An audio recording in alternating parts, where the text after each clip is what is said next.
Dim your background. All right. Well, so good evening, everybody. I am 7:04. I'm going to call the meeting to order. Let's see, just letting folks in. I am Deb Travis. I am the chair of the Community Board 8 Parks and Recreation Committee. While we get started, I have just a few housekeeping notes just to help guide the discussion. So as a community board committee, we loosely follow Robert's Rules of Order. So we will be following the agenda that was previously distributed. If we open a topic to general discussion, we ask that if you would like to speak, that you raise your hand and I will call on you. Our goal is to have a good, robust discussion of our agenda items. However, if we have a lot of people who want to speak, you may only get to speak once. So just make sure to make it count. If you're not speaking, we ask that you keep yourself muted to prevent background noise from interrupting other people. So if you're on Zoom, to raise your hand, you will select reactions at the bottom of your screen. If you're on the phone, you would use *6 to mute and unmute and *9 to raise your hand or to lower your hand. So with that, I'm going to do roll call of the committee. Bob Bender. Here. Dave Gelman. Present. Rob Tuklowski. I know Rob was here just a minute ago. I made him Here. Here he is. Leona Tetton. Did not see her. Rhino Ramdot will not be joining us this evening. Good evening, Carol Martin. I will mute myself now. Hey, Carol, welcome. Yes. Robert Finuzzi will also not be joining us. He's on a different call this evening. I saw Laura Spalter is here. She's the chair of Community Board 8. Welcome, Laura. Are there any other members of Community Board 8? Was that Steve Fruit I saw? Yes, hi. Hey, Steve. Hi, Deb. Yes, I'm here. Hey, Laura, welcome. Good evening. Any other members of Community Board 8? All right. Are there elected officials?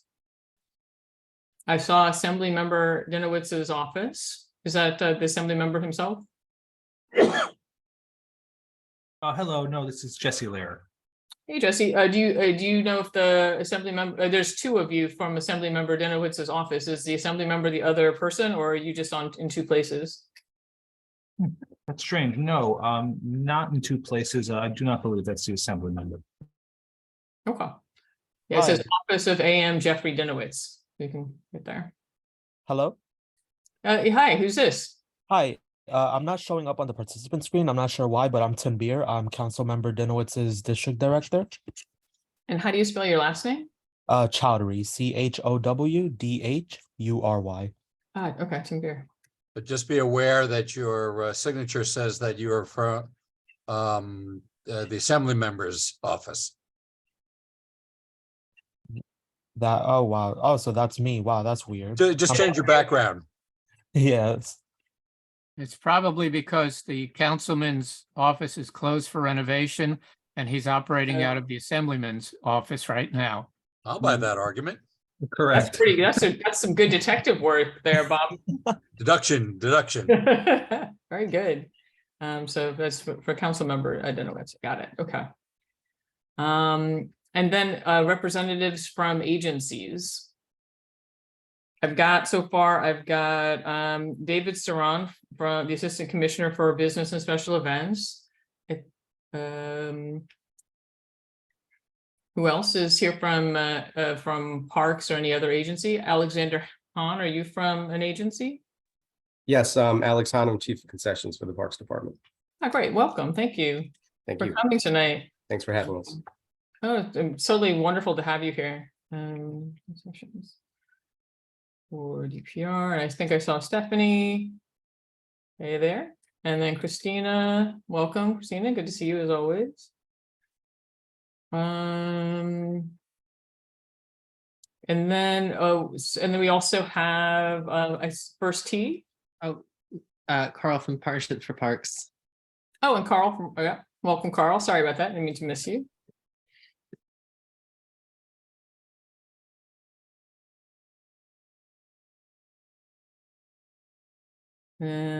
Just make sure.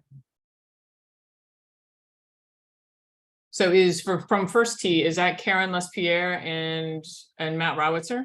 Is that what you say your names were? This is Anthony Rodriguez, Senior Thank you. Program Director for First Team Met New York. Okay, Lizzie Blomgren, Program Director here at Moshalo. Blomberg, got it. Sorry about that, Anthony. I got the spelling for your name. Leslie, how do I spell your last name? It's Lizzie, Lazzy, and then my last Oh. name is Blomgren, B as in boy, L-O-M as in Mary, G-R-E-N. Perfect. And your title again? I'm the program director at Moshalo. At Moshalo Golf Course. Yep. Okay, great.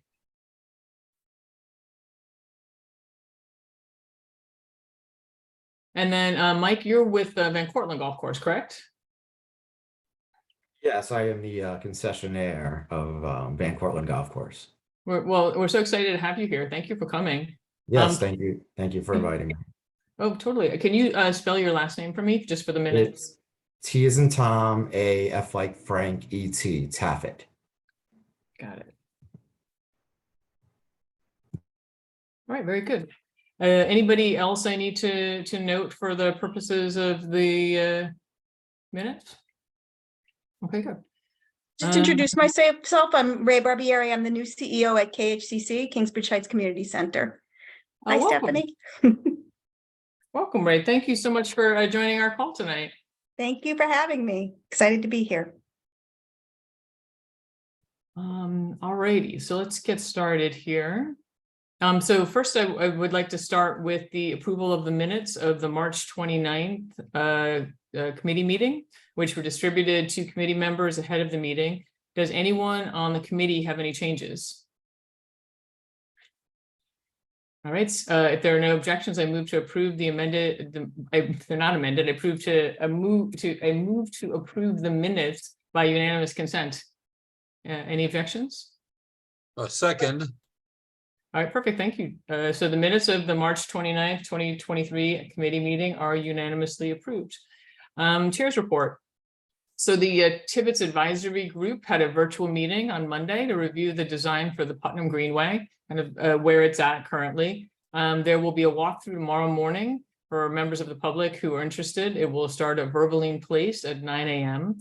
Separately, Mayor Adams announced last month that the Harlem River Greenway will extend from Randall's Island to Van Cortlandt Park via the Putnam Greenway, which is very exciting news. DOT is holding a community input call. Actually, I think the last one is tonight, during this call right now, to get feedback on connecting routes for this greenway. An important note is that currently the Putnam Greenway only goes to West 230th Street, with the property between West 230th and the Harlem River belonging to Metro North. So Metro North is currently using the tracks below 225th for sorting trash, which was previously done at Grand Central Station, but moved to the Bronx with the East Side Access Project. Community Board 8's Environment and Sanitation Committee is taking the lead on advocating that the tracks between 230th and 225th eventually be added to the Putnam Greenway, and that the trash collection below 225th be moved to another area. There's got to be someplace else they can do that. So if you sign up for Environment and Sanitation to their agendas, if you want to keep up to date on this really important work. So let's just, we'll start off with our first agenda item, which is the discussion with New York City Concession Unit regarding the Van Cortlandt Golf Course. Deb, can I just interject one thing? Oh, totally, go for it. Yeah, just your mention of the trash collection below 225. It's actually just trash storage, which is what, you know, it's not like they're dumping things off the Deegan right into the train cars there. They're storing the train cars there, which Or they're sorting it, isn't it? Isn't that where there's like some sort of trash sorting happening? That may very well be, but I mean, it's mostly the storage of train cars on the tracks, and that's what we're trying to get them to change. We don't care, whether they're sorting or storing or whatever, but it's that they're storing train cars on tracks there, and there are other places with tracks. Right, exactly. Okay, Right. thank you. Thank you, David. So, so on the matter of the Van Cortlandt Golf Course, the Van Cortlandt Golf Course, for those who aren't already aware, is located in Van Cortlandt Park with the entrance for the golf course near Van Cortlandt Park South and Bailey Avenue. This is a historic property and was the first municipal golf course in the United States. When the Van Cortlandt Golf Course was originally constructed in 1895, it was actually only 9 holes. It was holes 1, 2, 3, 6, 7, 12, 13, and 14, and it was 55 acres. And then in 1899, it was expanded to 120 acres and 18 holes. And then in 1902, the golf house was added. And then because of the construction of the Major Deegan Expressway and the Mosholu Parkway, the fairways were redesigned and 4 new holes were added west of the Putnam Railroad. So on July 1st, 2007, Forest Park Golf entered into a concession agreement with the Parks Department for renovation, operation, and maintenance of the 18-hole Van Cortlandt Golf Course through June 30th of 2027. At our last committee meeting, we reviewed the current conditions of the Van Cortlandt Golf House and Golf Course. And in response, the committee decided that we would send a letter to the concessions unit to just request that they look into this and advise us on any actions they were taking. Just letting somebody in. So they've taken us up on their offer and they're here tonight, along with Mr. Tappett, who runs the concession, which is great. So I want to thank them for being here. Probably the best thing to do is I'll just start off with sharing the screen and just show really quickly the areas of concern, and then we can go right over to the concessions unit to respond. Let's see. All right, so the primary areas of concern that we want to talk about this evening are the John Kieran Trail. This is what's called the Birding Bridge, or at least this was a pedestrian walkway here. And then this is the bridge that's used by golf carts to get between holes 9 and 10. And then we've got creeping holes. The bridge is just really deteriorated and washed away, and it just looks visibly unsafe. Here's what it used to look like if you go back prior to 2017 when this part was removed. And this is a view, just beautiful. And then here is the Greenway. So this Greenway is just directly adjacent to the golf house itself. It's part of the East Coast Greenway. And here you can see there's water damage. It's just in need of resurfacing. Golf house itself, that needed to be power washed and cleaned up on the outside, holes in the soffit, and then this window is boarded up, which just kind of doesn't look so good at all. It's just kind of gives it a sense of blight. And then the fencing, which I think, if you've been in Van Cortlandt Golf House or Van Cortlandt Golf Course, if you've been in Van Cortlandt Park, there's the word I'm looking for. If you've been in Van Cortlandt Park, you've seen fences. You are very familiar with fences. The fences around the golf course, currently the Van Cortlandt Golf Course, are not in great condition. And so these were our primary things. Additionally, like in looking at the concession agreement to try to understand which parts of this the concession is responsible for, kind of how it's all set up with the Parks Department, we discovered that there was also supposed to be youth programming. So I'm unaware of any youth programming. The committee as a whole is unaware of any youth programming. And so we wanted to, also kind of talk about that. So with that said, I guess, does either the concession unit or Mr. Tappett want to, make a statement or respond? I'm happy to give you the floor. And yeah, thanks, Deb. It's David. Hi, everyone. It's nice to meet you all. I'll start, and then I do want to turn it over to Mike. So I think, I really appreciate you having us today. We're eager to talk to you about the concession and the stuff that we're working on. I think we have, a lot to talk about, as you've highlighted in your letter and in the PowerPoint that you just went through. But I also, want Mike to have the opportunity just to introduce himself to everyone. So For folks who might have had the opportunity to meet him or not, I'm hoping that, one of the positives that we come out of this is a renewed and kind of the building of a good relationship between the board and the Parks Committee and Mike, because we always want the community, we want the residents of the Bronx to feel good about their concessions, and we want to be responsive, and we want people to know that we're working hard every day to make sure that we're doing the best we can. So Mike, why don't you introduce yourself, and then maybe we can just go down the list. That would be great.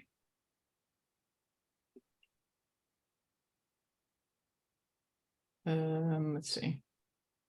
Mike, you having trouble unmuting yourself? Got it. You guys hear me? Oh, there we go. Oh, okay. No, somehow my screen went blank and I just was able to get it back. So I think it's a good idea if I introduce myself to you guys, you can get a little idea of my background. I was actually born in Riverdale in the Bronx. When I was 7 years old, we moved, my family moved us to Rockland County. But my mom was actually still working in Riverdale. She was a 5th grade teacher at PS 24 for 25 years. And then in 2007, when we were awarded, well, actually before that, I graduated from college in 1991. A year before that, in 1990, my dad was one of the partners in Marshalloo Golf Course. When I graduated in 91, I wanted to go to grad school. My dad was like, oh, why don't you work for me at the golf course? And I ended up working with him, and that was history. Since then, I've been in the golf business. I was selling golf balls on, my first job was on the driving range at Marshalloo Golf Course. You remember the old range on Jerome Avenue on the last stop of the 4 train. Actually, so we were awarded the license in 2007. I was very excited about that. And I actually moved back to Riverdale. I'm a single dad. I had my son on my own.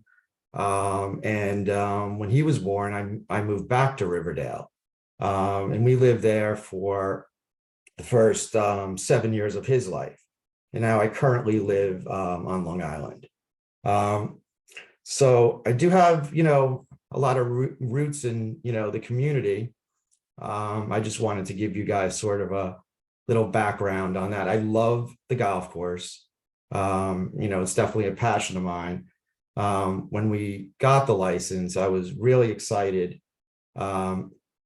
to take part in, we did a major renovation there. Altogether, close to $5 million was spent on the golf course and the redesigning of the clubhouse. Taking into consideration the historic value of the clubhouse, we hired an architect, engineers, and I took part in all of that, all of that process. So I'm very, committed to the community and the golf course itself. Have to be honest with you, and I read this report, that was issued. I was a little upset initially. I'm a sensitive guy, and there was a lot of negative stuff that was written about the golf course. But I took a step back. I mean, I'm going to be honest with you. There's a lot of things in here that I don't agree with, but there are several things that I do agree with. That I think I could work with you guys and we could make better. So when I got the report, I spoke to Chris Ryan, who's my general manager at Van Cortlandt. And, I know the building was a big issue there as far as aesthetics.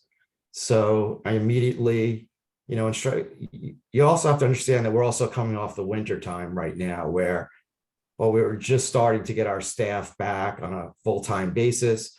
So, it's a little hard to have the conditions, around the building and on the golf course and, prime condition. It takes a little bit of time for us to get there. But I did recognize that there was a little, definitely some work that needed to be done on the building. And I, immediately Asked him to do several things as far as power wash the building, replace some of the plexiglass windows.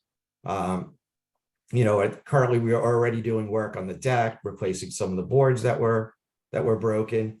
Now, as far as that boarded up window, I totally agree with you guys. It's very much an eyesore.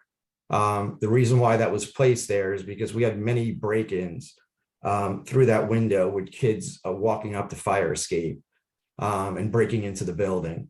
So, but honestly, I see it's an eyesore, and I have no problem, getting rid of those boards and finding, a nicer way of securing that window. I believe the inside of the clubhouse and the renovation came out amazing. If you ever went up to the locker room, I mean, it's the original locker room that we restored. I mean, you have like Willie Mays and Babe Ruth. I mean, people like the Three Stooges that had lockers up there. So it's really very, very historic. I also want to say that the golf course, I've been there twice in the last 4 days. And the golf course is just in amazing condition. The fairways, the greens, the sand traps. I've spoken to many golfers that play the golf course, and a lot of them came up to me in my last 2 visits and said, Mike, I just want to compliment you guys. You guys are really doing a great job on the golf course. We have a new green superintendent, and he started last year, and he's really committed to his job, and he's really enthusiastic. And I think he's doing a great job. So I don't want to take up so much of your guys' time. So I think that's enough for me with my just general introduction. But I did have a very productive conversation with Stephanie. I felt that she was really very, very nice. And, I felt like the two of us could definitely work together. And I'm also willing to work close with the community board. One more thing I just want to say, and then I'll be done. I did attend over the years several community boards meetings anytime the golf course, the liquor license was up for renewal. And I just remember the process being that they would ask me to introduce myself, and they would ask the committee if anybody had any issues with Van Cortlandt Golf Course or the local precinct. And I never remember during any of these meetings, anybody having any issues with the course. But like I said before, there's several things in here that I agree with, and I think that we could all work together on making Van Cortlandt, the building, and possibly some items on the golf course better.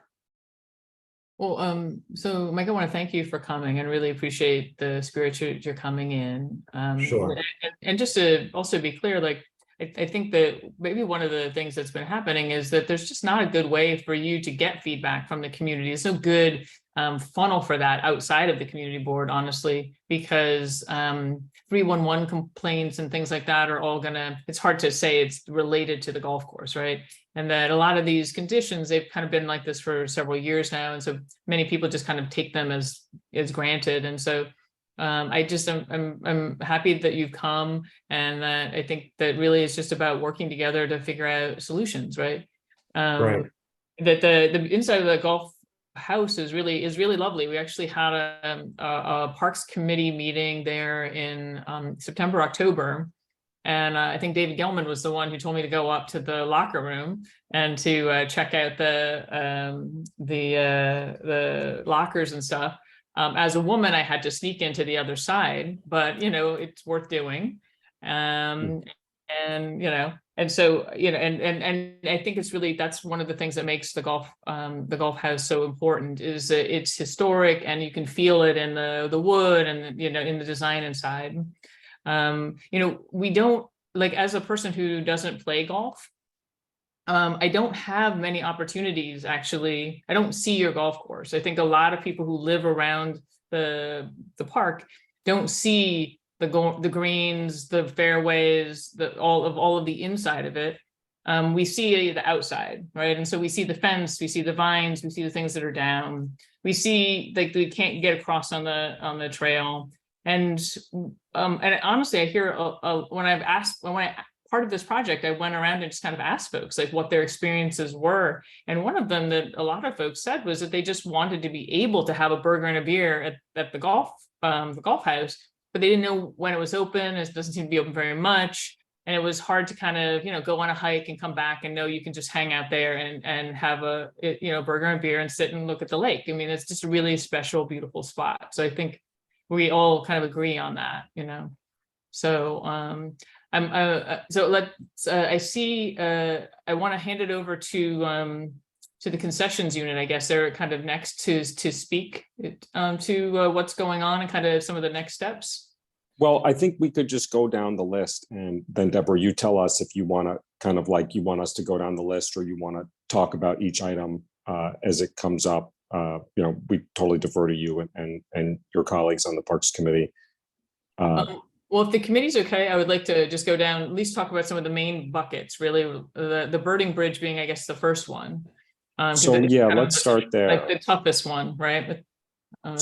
I'm really interested to hear feedback from the community board, because from our sense, we just want to be totally clear that there is no prohibition on anyone using that bridge. And though it's not the I think most aesthetically pleasing, the holes that were cut out that are pictured in one of the photos in your PowerPoint, those were cut out by Mike to allow community access once the attachment was taken down to the birding bridge in 2017 or 2018. So just as to levels that, like, there is no prohibition, there is no policy. We don't want to discourage anyone from using the bridge. We want people to use that bridge. In order to use the nature trail and to continue on, you have to use that bridge. So apologies if in some way there was any sort of indication or sentiment provided on our part that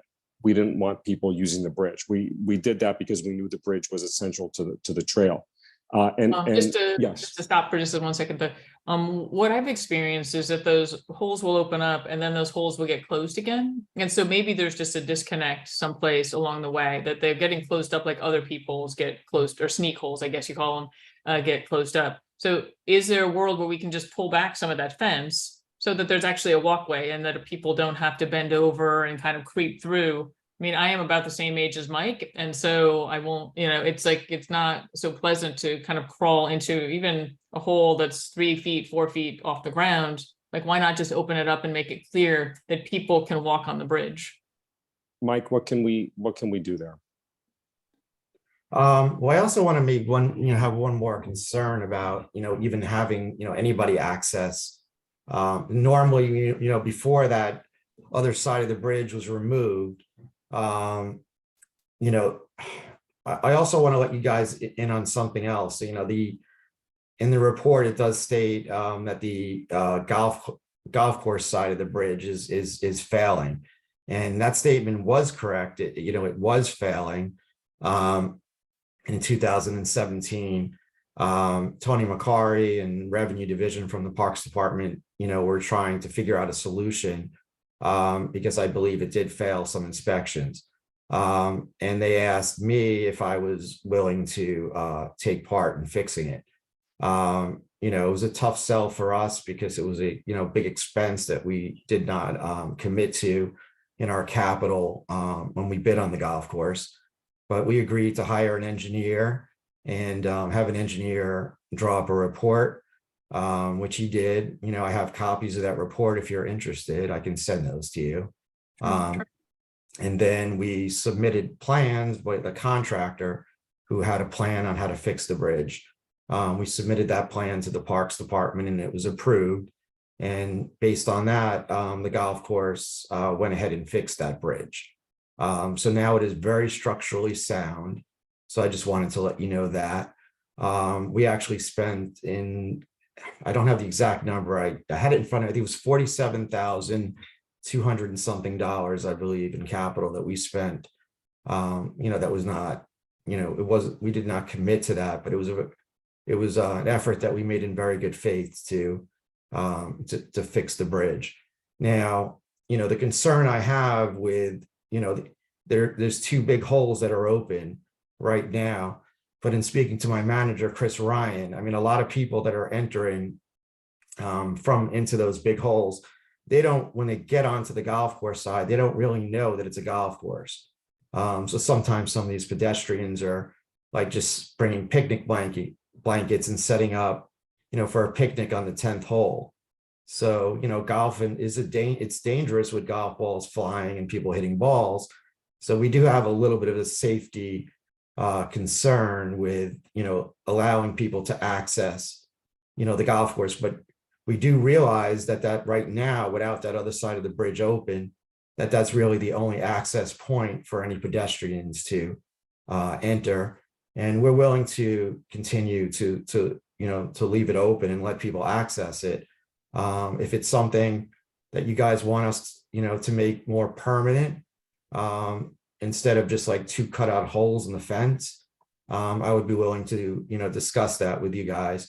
But I do think there has to be some type of discussion about, possible safety concerns with, people entering that bridge and wandering out, onto the golf course. Yeah, no, I hear you. I think it would be great to make it easier for people to get on and off, like to use the bridge safely and then to get back onto the trail. And then maybe this is about signage. I mean, people have houses around golf courses, right? And it's just really about awareness and, and making sure that people understand that there are, to your point, golf balls hanging around all over the place at any point, and that we don't want people picnicking. But to the point, there's like the whole entrance to the first hole, you could just simply walk right onto the course at any time. And I mean, I don't think there's a big problem with picnicking or anything there, is there, at the entrance to the golf course? No, because we usually have a starter also on the first hole. So anybody that's trying, that's not a golfer that would sort of wander out there would be, probably, be told, I'm sorry, this is, not a public area of the park. It's, sort of the golf course. Okay. So, I see David Gelman has his hand up. He's on the committee. So David, would you like to speak? Yes, the signage I think is the key thing. And in fact, maybe Stephanie can help you. I mean, she arranged for a sign, as you probably well know, leading to the first hole that shows, bikes to the right, golf carts to the left. And maybe you could put up similar signs, or maybe Parks can help you out, creating similar signs saying John Muir Trail left and golf carts right, or something to that effect. yeah, David, actually, I think that's a great idea. We would definitely be willing to look into that. I did speak to Stephanie about the bridge the other day, and we agreed that we would have a meeting, Stephanie and myself, and whoever else needed to be invited to that meeting, to discuss some things. But now that we're discussing this, during this meeting, I think we have some more ideas, and I think we're on the right track. Stephanie, did you want to say something? I would just say, yes, I think that it would be really great to get a small group out to the site and to take a look at it, and we can come up with some signage solutions. And Mike, I am completely understanding of the fact that you want it to be as safe as possible. I also know that there are some vandalism issues that happen on the course, and we're sensitive to that too. So we would have to go out there and make sure that it works for everybody. Right. That would be great. And then also, I mean, it may be worth just saying out loud too, that this birding bridge was actually the first thing that ever got on our radar as an issue from years ago, when it was a budget priority to try to get it fixed, to get pedestrian access restored. And I know that there's even been kind of talk about just replacing the bridge with something more modern that actually spans the wetlands completely, so that we don't have to worry at all about the impact to DEC. To the actual protected wetlands part. That's certainly not something for today or for tomorrow, but in terms of long range planning, there's probably an opportunity, in the 10-year plan or the 20-year plan, think about like what a real bridge would look like that's safe for pedestrians and golf carts, and gets over the wetlands completely so that there's no impact. So I just wanted to throw that out there. We had the natural resources group at the last meeting talking about lots of other things, and this was one of the issues that came up because it's in the wetlands. So just to throw it out there, but for the short term, just peeling back that fence so that people could walk and that there was and get through there a little bit more easily, get over the wetlands, that would be great. And signage makes perfect sense. And yeah, let's figure out how to make it work. That sounds great. So next thing I think was, go back over to my presentation. Oh, the next thing is the Greenway. So that bit of paving that is adjacent to the golf house that runs from the first hole essentially down to the I will call it the second parking lot, the parking lot that's on the right as you enter. My understanding from the contract is that there's allocation for paving. Well, there's an obligation for ongoing maintenance of the course, and so that's the notion, and that's correct.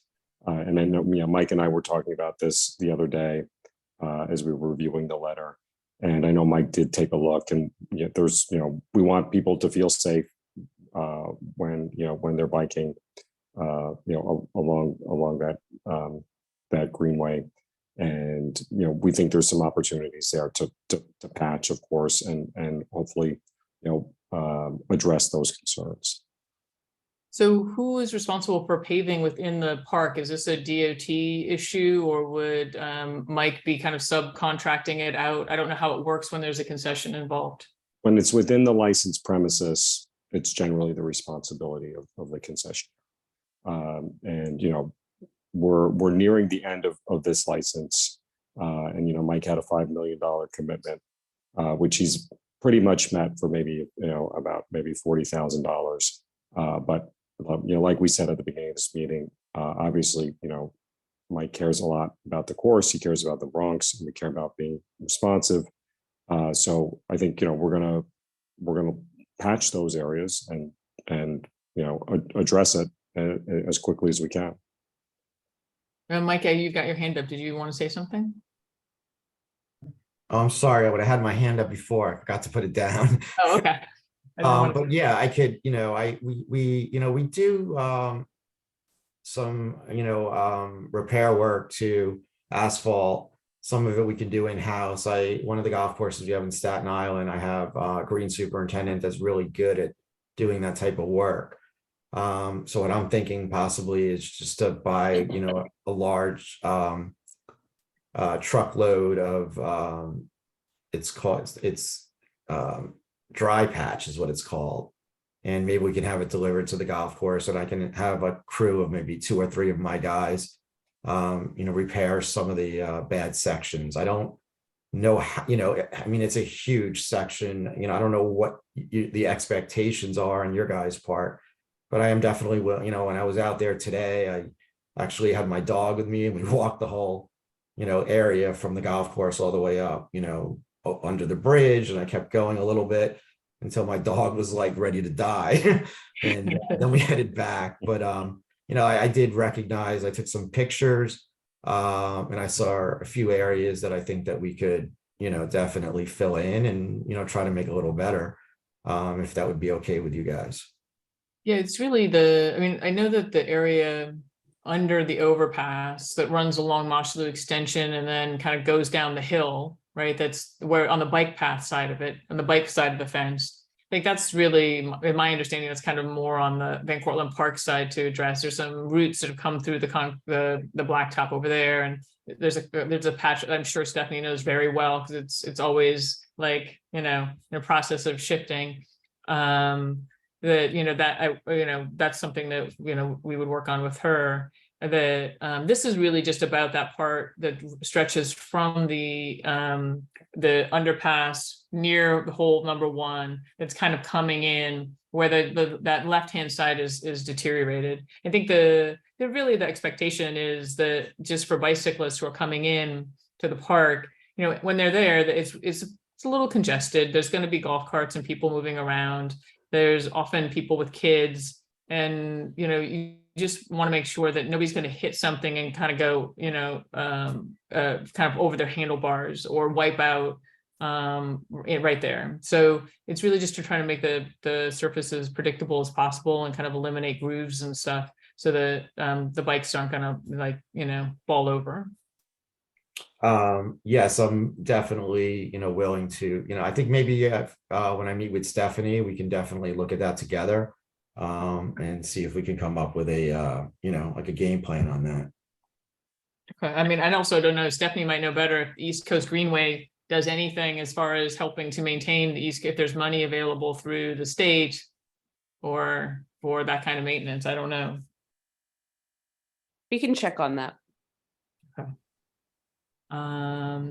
Right, and then the next part was the golf course, the golf house itself, which I think the only part you didn't really discover. I know it's been power washed. I heard about that a couple days ago, which is great. It looks so much better. So thank you so much for that. Is there anything else you have planned for the outside of the? You talked about the window. Is there anything else you have planned for the outside of the golf house? Just generally a big cleanup. The plexiglass windows were very faded, so we started replacing those. The wood trim on the building, we actually, it's kind of like the shingles and the wood trim. I remember the architect saying you kind of don't want to really do much. It just wants to like age and kind of have that old look. So I didn't want to like restain it like a darker color or anything, but I had them just put like a clear patch over it, so to make it just to keep it from getting really, really bad. But I definitely, from what I see, it looks a lot better than what it did. And I think they're almost done with all that work. I did mention to you the boarded up window is something we can definitely look at. This is great. We planted flowers today, so normally we do that in spring. Sometimes it's hard for those. It just doesn't get a lot of sun. I think flowers have a real difficult time in that spot, but we have them in there now, and we're gonna, put somebody in charge of maintaining that. And I think just the flowers alone and, the exterior work that we're doing to the building is going to make a big improvement. Yeah, well, and luckily you're in the park, so I think Christina or Stephanie can give you some advice on good shade tolerant perennials that might make it so that you don't have to worry about that every year, and it gives you some flowers and maybe even something native. I don't know. Okay, that sounds good. That can be fixed for sure. What about under the soffits where there are some holes and things? What is causing that? Are those things that are broken through, or? I don't know. There's one hole. I just saw one hole that I saw. It didn't look like there was, more than one. We do have a big raccoon problem in the building. No matter what you do, they're just, that the park, I imagine you guys know the park is, has so many raccoons, and they just always seem to find a way, no matter what you do to getting, into that building. And I don't know if that hole was from a raccoon or not, but I definitely, think that that's definitely another issue, that we always deal with there. Yeah, I'm sympathetic. I spent 3 years trying to get a red squirrel out of my house in Michigan, so I feel you. Right. But yeah, but those holes, like once if you don't kind of keep on it, then you'll have 3 raccoons before you know it, you'll have a whole family of raccoons. So right, but that particular hole that you showed us, we're trying to figure out a way of getting up there and dealing with that. Okay, wonderful. And then I think the next piece was the golf fencing. So, what can be done about the golf fencing? I know there's a lot of it. So there's a lot of it, right, Deb? So, this is one where, it will take time for us to address this. So, when we have a new RFP for the course, the fencing will absolutely be part of that. And we will ask, an operator to take a more holistic look at the fence. And I think, honestly, in some places, we might look at it and try to figure out whether it's necessary to have fencing in all areas, because there's a lot of just natural growth, and you put a fence there and then it's harder to prune the trees that are nearby. And it's kind of like a cycle of, trying to, stop nature from happening in areas and make it more difficult with the fencing. So we're going to look at all that. I think what would be helpful is just, kind of a discussion, and not necessarily at this meeting, but the areas where the Parks Committee feels there are safety concerns and things that are smaller things that we can focus on. It's because as you said, I mean, the golf course is like I don't know 150 acres, 125 acres, and there's a lot of fencing around it. But if we can focus on discrete areas where there's concerns around safety, then Mike and I, and others as well, we can take a look at what we can do to make sure that that's being addressed, faster than the new RFP. Yeah, no, that would be great, because I mean, I'd be happy to meet with Stephanie and Mike and anybody else who would like to meet to talk about like certain specific areas where there's a lot of debris and there's a lot of, you just can't see. It creates places where people are kind of camping, like in these kind of encampments, or there's places where it's just kind of tight. And so getting a lot of brush and stuff up over the fence, it then encroaches into the walkway and makes it difficult to move around. There's a few spots too where it's just simply the only people who are going to see you if you need help are people on the golf course, and they're not going to see you because it's just completely overgrown or the fence is down and broken and just looks derelict. So there might be some opportunities maybe where there's fence already basically laying on the ground or stretched and rusted, where that that piece can be removed. I mean, I hear Stephanie's concern, and probably Mike shares it, about vandalism or people getting onto the golf course, but it seems like vandals often would just get onto the golf course anyway by cutting the fence and going through. Anything we can do to just take the fence that is derelict and damaged and either fixing or remove little patches of it might be helpful, even if it's just an experiment in let's try to find the worst section, or the part where there's the most encampments and negative behavior happening, and try removing the fence and see what happens. I'm open to whatever approach it is. I just think that the current condition is the one where we need to get the natural materials off of the fence, get some of the stumps and stuff away from it, and kind of the rusted, broken, fallen fence is the problem, really. Right. Is there anybody on the committee who wants to add to anything about the fence? Just to open that up, David or Rob or Bob. Okay. And Mike, was there anything did you want to say anything about the fence? No, I think that's also something I could, I like everything that David had to say about it. It's just, a huge, to really, fix the fencing, permanently around the golf course is like probably a multi-million-dollar, proposition. But like you said, and David said, sure, there was areas that we could look at, the sneak holes that, that's the problem. These kids create sneak holes and they just get on the golf course. We had a big problem last year on the hill holes. There's buildings in the back there and these kids were getting on, and I mean, we were calling the police very frequently. They were harassing the golfers, and a lot of the golfers are showing concerns, and it's just like it's very difficult. You patch a hole and they just they have cutters or wherever they carry with them, and they just cut the holes and keep it, but we could work on continuing to patch and fix areas that we feel are needed. So are these kind of out structures because I know that there's a couple of buildings that are covered up in vines and like over by kind of this St. Patrick's, for that kind of end of the park, that secondary green that you go through down along the Mosholu extension to get to. Like there's a building that's kind of underneath a lot of vines. Is that kind of where you're talking about, where the kids are going, or like where are the kids going and why would they bother harassing golfers? Yeah, what it is, they just think it's fun, and they like to steal like the flags that we have on the golf course, and I mean, those things are not cheap, and every time they steal them, you got to continue to replace them. And just the other day they had like a scooter that they did some damage to the 18th green.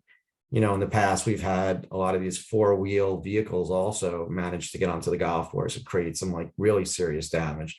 And that's, I mean, that's my worst nightmare is, getting a call in the morning from like my manager telling me that the greens are just like destroyed. But luckily, we haven't had any major serious problems with that, but we've had some minor, 4x4 vehicles that have gotten onto the golf course. And it's kids that want to joyride and, just, do what they want to do. Yeah, I mean, and that I can speak to that the whole park has that problem. And that's one of the reasons we've been advocating so strongly for additional PEP and to get a Parks Enforcement Patrol command in Van Cortlandt Park is so that we can actually, prevent, have people, on the ground who can talk to people and make sure that these folks are staying out of the park because they damage the trails as well, and it's just, people are trying to hike or just, enjoy the Putnam and they've got motorcycles and ATVs going up and down. So we hear you. Yeah, I agree with you. The park definitely needs more, PEP officers. A lot of times when we have issues, it's just hard to talk to somebody from that department. They just recommend that we call the police and, a lot of times they don't respond because they don't, prioritize a call like that. So it's kind of, I think that would be very helpful to have more of those officers in the park. Yeah, 100%. If there are 49 of them for all of the Bronx, so it gives you a sense of how understaffed they are. So there's definitely, Right. yeah. And then I think one of the last things was just a youth program. It seems like I did not know about there being a need for a youth program or a requirement for a youth program for the concession. I myself, I'll just be transparent. I think youth programs are amazing. That's actually why I asked First Tee to come to it wasn't originally planned that you guys were going to be on the same call, but that's why I asked them to come to one of our meetings and talk about their programming, is because they're over at the Mosholu Golf Course now. And they do all kinds of cool outreach to kids to teach them how to play golf. And that's one of the biggest, I think, kind of friction points is that, we have 2 golf courses and a lot of people don't have easy access to learn how to play golf, right? How do you even get started if you don't know, particularly on a busy golf course like that, where like the Van Cortlandt golf course, where, you're going to have people who are like, come on, hurry up, right behind you and in front. So do you have, I'm unaware of any youth programs that you have. Do you have them? Are you planning on having them? Do you do outreach to get people started? Yes, we do. We've done many, youth programming in the past, right up until COVID, every year. I had a manager, his name was William Larkin, and he worked with us every year right up until COVID. And then every year we did a junior golf, a yearly event at Van Cortlandt. And we've always had like over 100 kids. In fact, if I get your email, I can send you an article that was, it's a beautiful article showing all the kids, the police officers, and he worked with you guys, Community Board 8, and it mentions that in the article as well. I think when I spoke to William, I spoke to him the other day, he said he was dealing with a guy, Community Board, he believed his name was Lamont. Does that sound familiar? I don't know a Lamont. He was the chair of the youth committee 3 to 6 years ago. Oh, okay. Yeah, William worked closely with Lamont, and they were able to, and the local precinct, and they were able to recruit a lot of kids. And in the article, it talks about one event that Senator Klein was there. They donated bikes to the kids. They gave them lessons, and there was an NBA player that was there. I could send you the article. It's actually pretty cool. But we've run many of those events throughout the years. As a company, we also are very committed to junior golf. We have a facility in Flushing Meadow Park where we actually built a junior golf center for the City Parks Foundation junior golf program. And they're also affiliated with the First Tee program now, is what I'm being told. Van Cortlandt, I mean, just right next door to us is Mosholu and the First Tee program. And it's just, from what I hear, it's just an amazing, I started at Mosholu, so I know, but I've just heard. Do you ever partner with them? Like, it seems like it would be a great partnership for the 2 of you to be able to share facilities. I mean, I know that they've got an amazing driving range now. or that they'll tell us hopefully more about, but that, you know, there's opportunities there for partnering, that kind of thing. Sure. I mean, I talk to Mike Silverman all the time, but and I would, so who here is from the First Tee program? Do you want to speak? You Hi, can- pardon me. Hi, everyone. This is Matt Rowitz, our Executive Director of First Tee. Pardon me, I'm trying to get my video going here. So Hi, everyone. I'll Pardon me, excuse me. To Mike's point, just on working together, certainly the City Parks Foundation and Mike Silverman, as he referenced, I have an ongoing dialogue with Mike, certainly a place we would love to explore where we could, I think, increase the not only visibility, but efficacy of that program at Van Cortlandt as well. And Mike Tappet, certainly we can connect offline as well and discuss more, but I would certainly support that from a First Tee perspective. And I appreciate the kind words as well from everyone. And I look forward to sharing a little more on Mosholu later, but whatever, we can do to work together, we are certainly open to that. And you guys have your. I think that would be a great idea. We could definitely, would love to get in touch with you and discuss options. Van Cortlandt itself, being just like an 18-hole course, we don't necessarily have the facilities that, Mosholu and the First Tee program have, as far as like practice areas and, smaller, less intimidating golf course for kids to play. Most of the time when we get kids that come to our facility, we refer them to the First Tee. But like I said, we also participate in, giving the high schools, free use of the golf course. We have very good relationships with all the coaches and the PSAL director. And then as far as the local colleges, we always give them access to the golf course.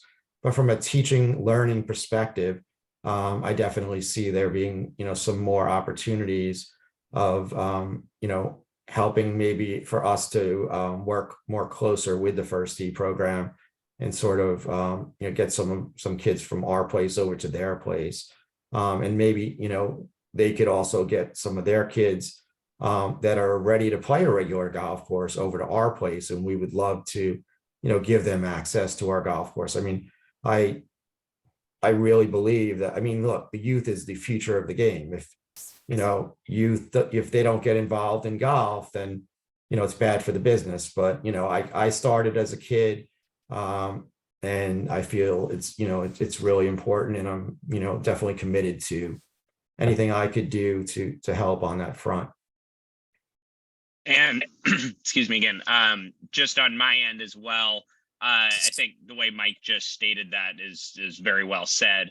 From an operational standpoint, they are very different operations, and we are certainly kind of more of a entry point to golf, I think is a good way to put it, to the general public especially. But certainly, and Mike, I appreciate the access. That's always something, that's an important situation. So I do think there are a lot of different ways we can go about it, and I would look forward to however we can do that, and vice versa.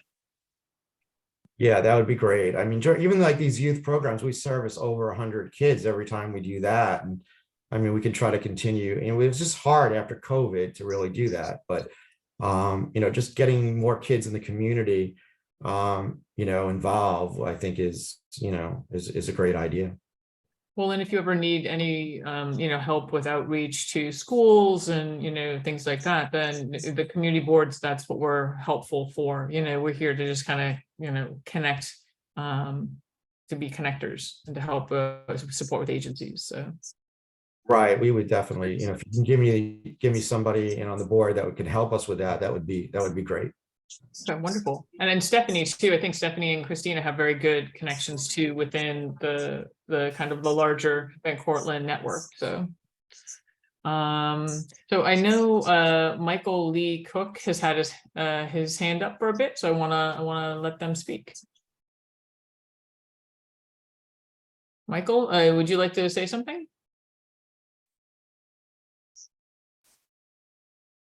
Michael, can you hear me? Yeah, I can. Michael, can you hear us? Do you want to? You're muted. You'd have to unmute yourself.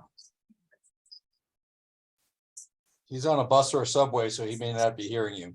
Yeah. Maybe they don't hear me. All right. I think those were my biggest points. Is there anybody on the committee who has anything else they would like to add or say? David, you've got your hand up. Yes, thank you. I don't have the list available to me right now. I'm just curious, Mike, given the COVID experience, what approximately, how many rounds did you have 2019, 20, 21, and 22 each year? What is, roughly? I have to get back to you on that exactly, but I will say. I don't need exact, roughly. Okay, I would say in the 30,000 range back then, but COVID really gave a big boost to the game of golf. That's what I thought. Yeah, so it's definitely definite increase after COVID. And this is just golf in general. I mean, even like, golf, everything with golf, from golf club manufacturers to ball manufacturers to everything, it's got a lot of people, it's such a socially distanced sport, and people really got involved. And the experts really don't know if the trend is going to continue or not. So it's really hard to predict, but it's definitely staying pretty steady right now. And we've been having good years straight through after COVID so far. Okay, so 2019 was in the 30,000. How about 20, 21, and 22, roughly? 40, 45,000 Okay. range. Okay, well, good. Congratulations. That's great. It's you. nice to see that. Yes, I listen, I agree with you from an operator standpoint. Yes. One thing actually, I'm realizing I didn't ask was just about your hours. What are the hours for the golf house itself and for the restaurant inside of it?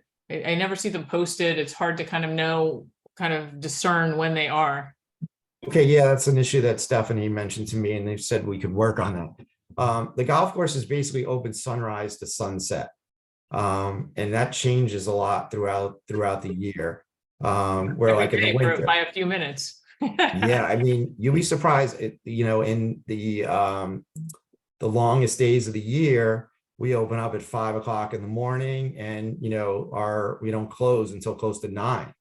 But like in those short days in winter, you can open up close to 8, and you're out of there almost at 4 o'clock. So definitely the hours do fluctuate quite a bit throughout the year. So are you referring to the hours for the course though, or for the restaurant?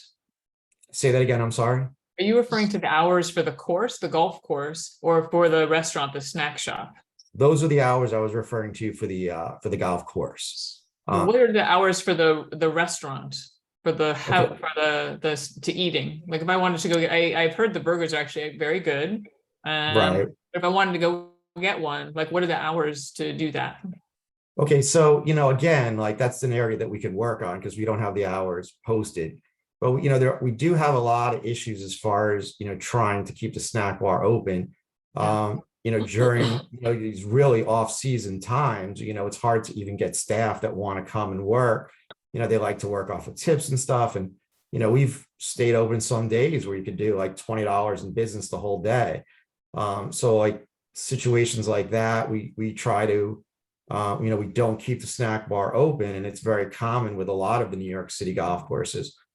We sell, we always manage to sell drinks and snacks and stuff in the pro shop when the snack bar is closed.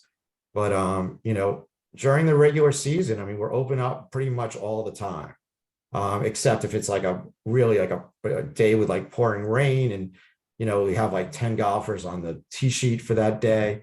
But we do try to stay open as much as we can, but it's difficult during the off season to even find people to work. And from a financial standpoint, from the operator, paying salary to somebody when, there's really, no revenue coming in on that end, So, I mean, maybe this is a question for David, because what I'm hearing really is that it might make sense to separate out this thing that could be a restaurant, but really a restaurateur would want to be running it. That's a 27-hour day job from the golf course, right?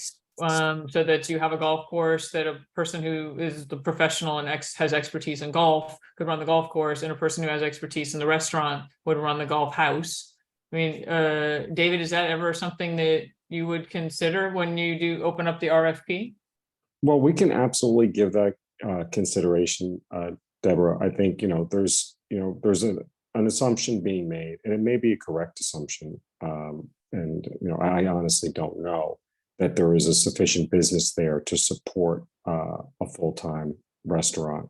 And, the other thing is it's, when you have a facility that's, because it's also a clubhouse, it's being run by two different operators. You've got two different personalities, two different agendas. And that creates challenges, but we can absolutely look into it, because we haven't focused on that part of it, and we should. But I think Mike and I will go back and we will talk, and we'd like to talk to you again as well, or people that you think we should. If you're getting feedback that there are certain hours in the morning, if there's dog walkers, if there are people who want, like, hey, I'd like to get a cup of coffee there, I don't know. We do want to be clear about hours. We should be being clear about hours, even if it's not what everyone would like. They should know what the hours are. That's public information, and that's something that we want folks to know about.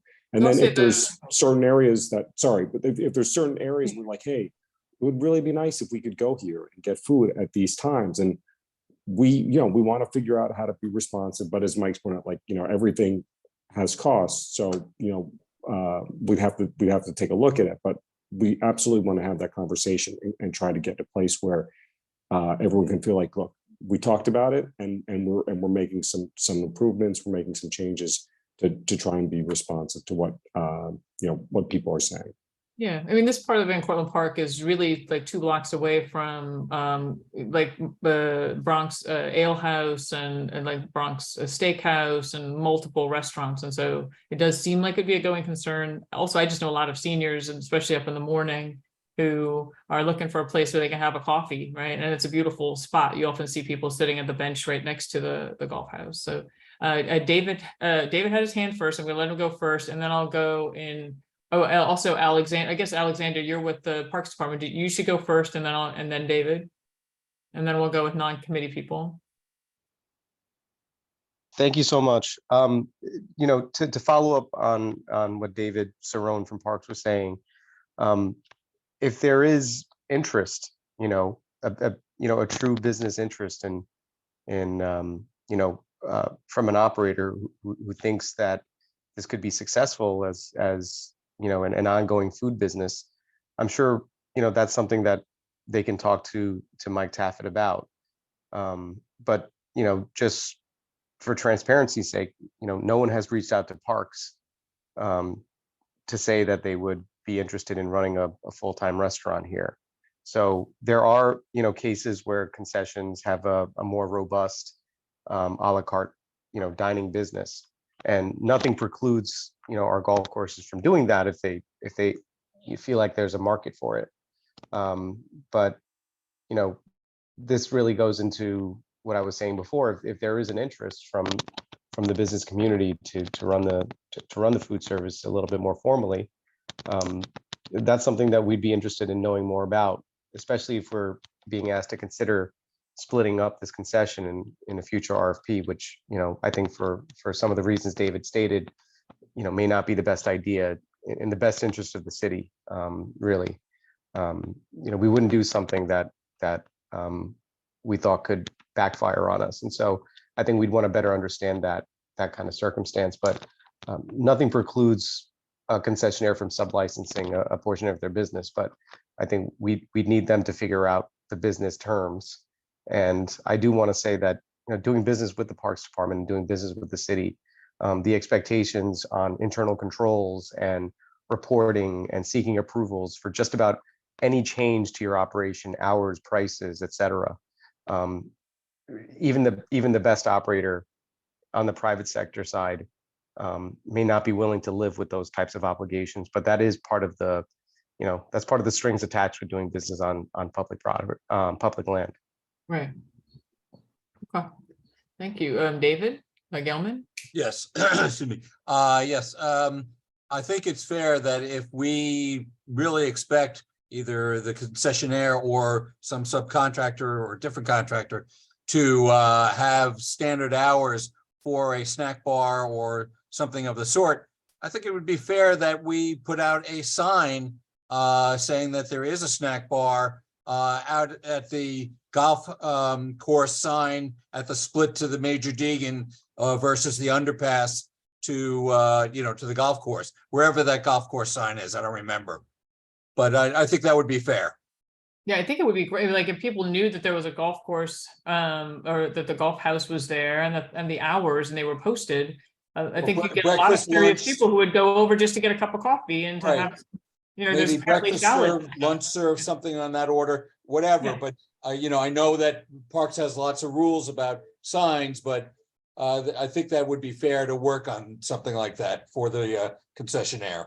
Yeah, well, and certainly posting hours, like just picking some hours, even if they're seasonal and they change once you get to June, would be, or whatever your high season is, would be really helpful, because then we would know when we can go by. I literally go by that golf house, I don't know, 3-4 times a week on my bike on the way over to get coffee someplace else. So Melissa Olberg, your hand is up. Hi, I should have introduced myself earlier. I'm also a parkie. I work with David and Alex in concessions, and I'm the director of compliance.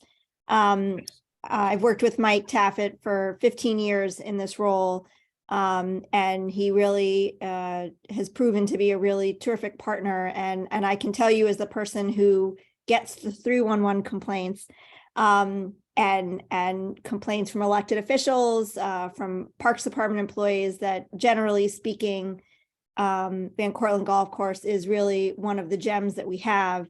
And his operation overall is really solid.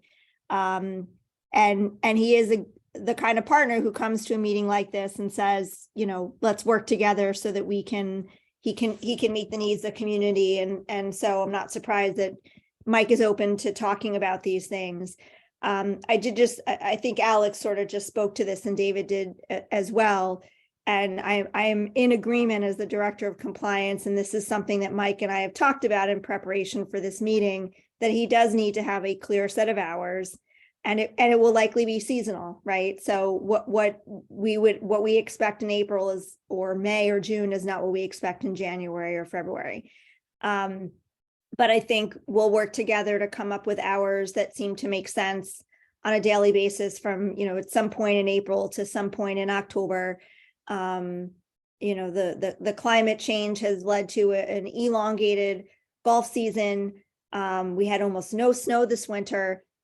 We've had winters where the golf course is literally shuttered for 2 months because it snows all the time. So, we do understand that there is seasonality involved and weather involved.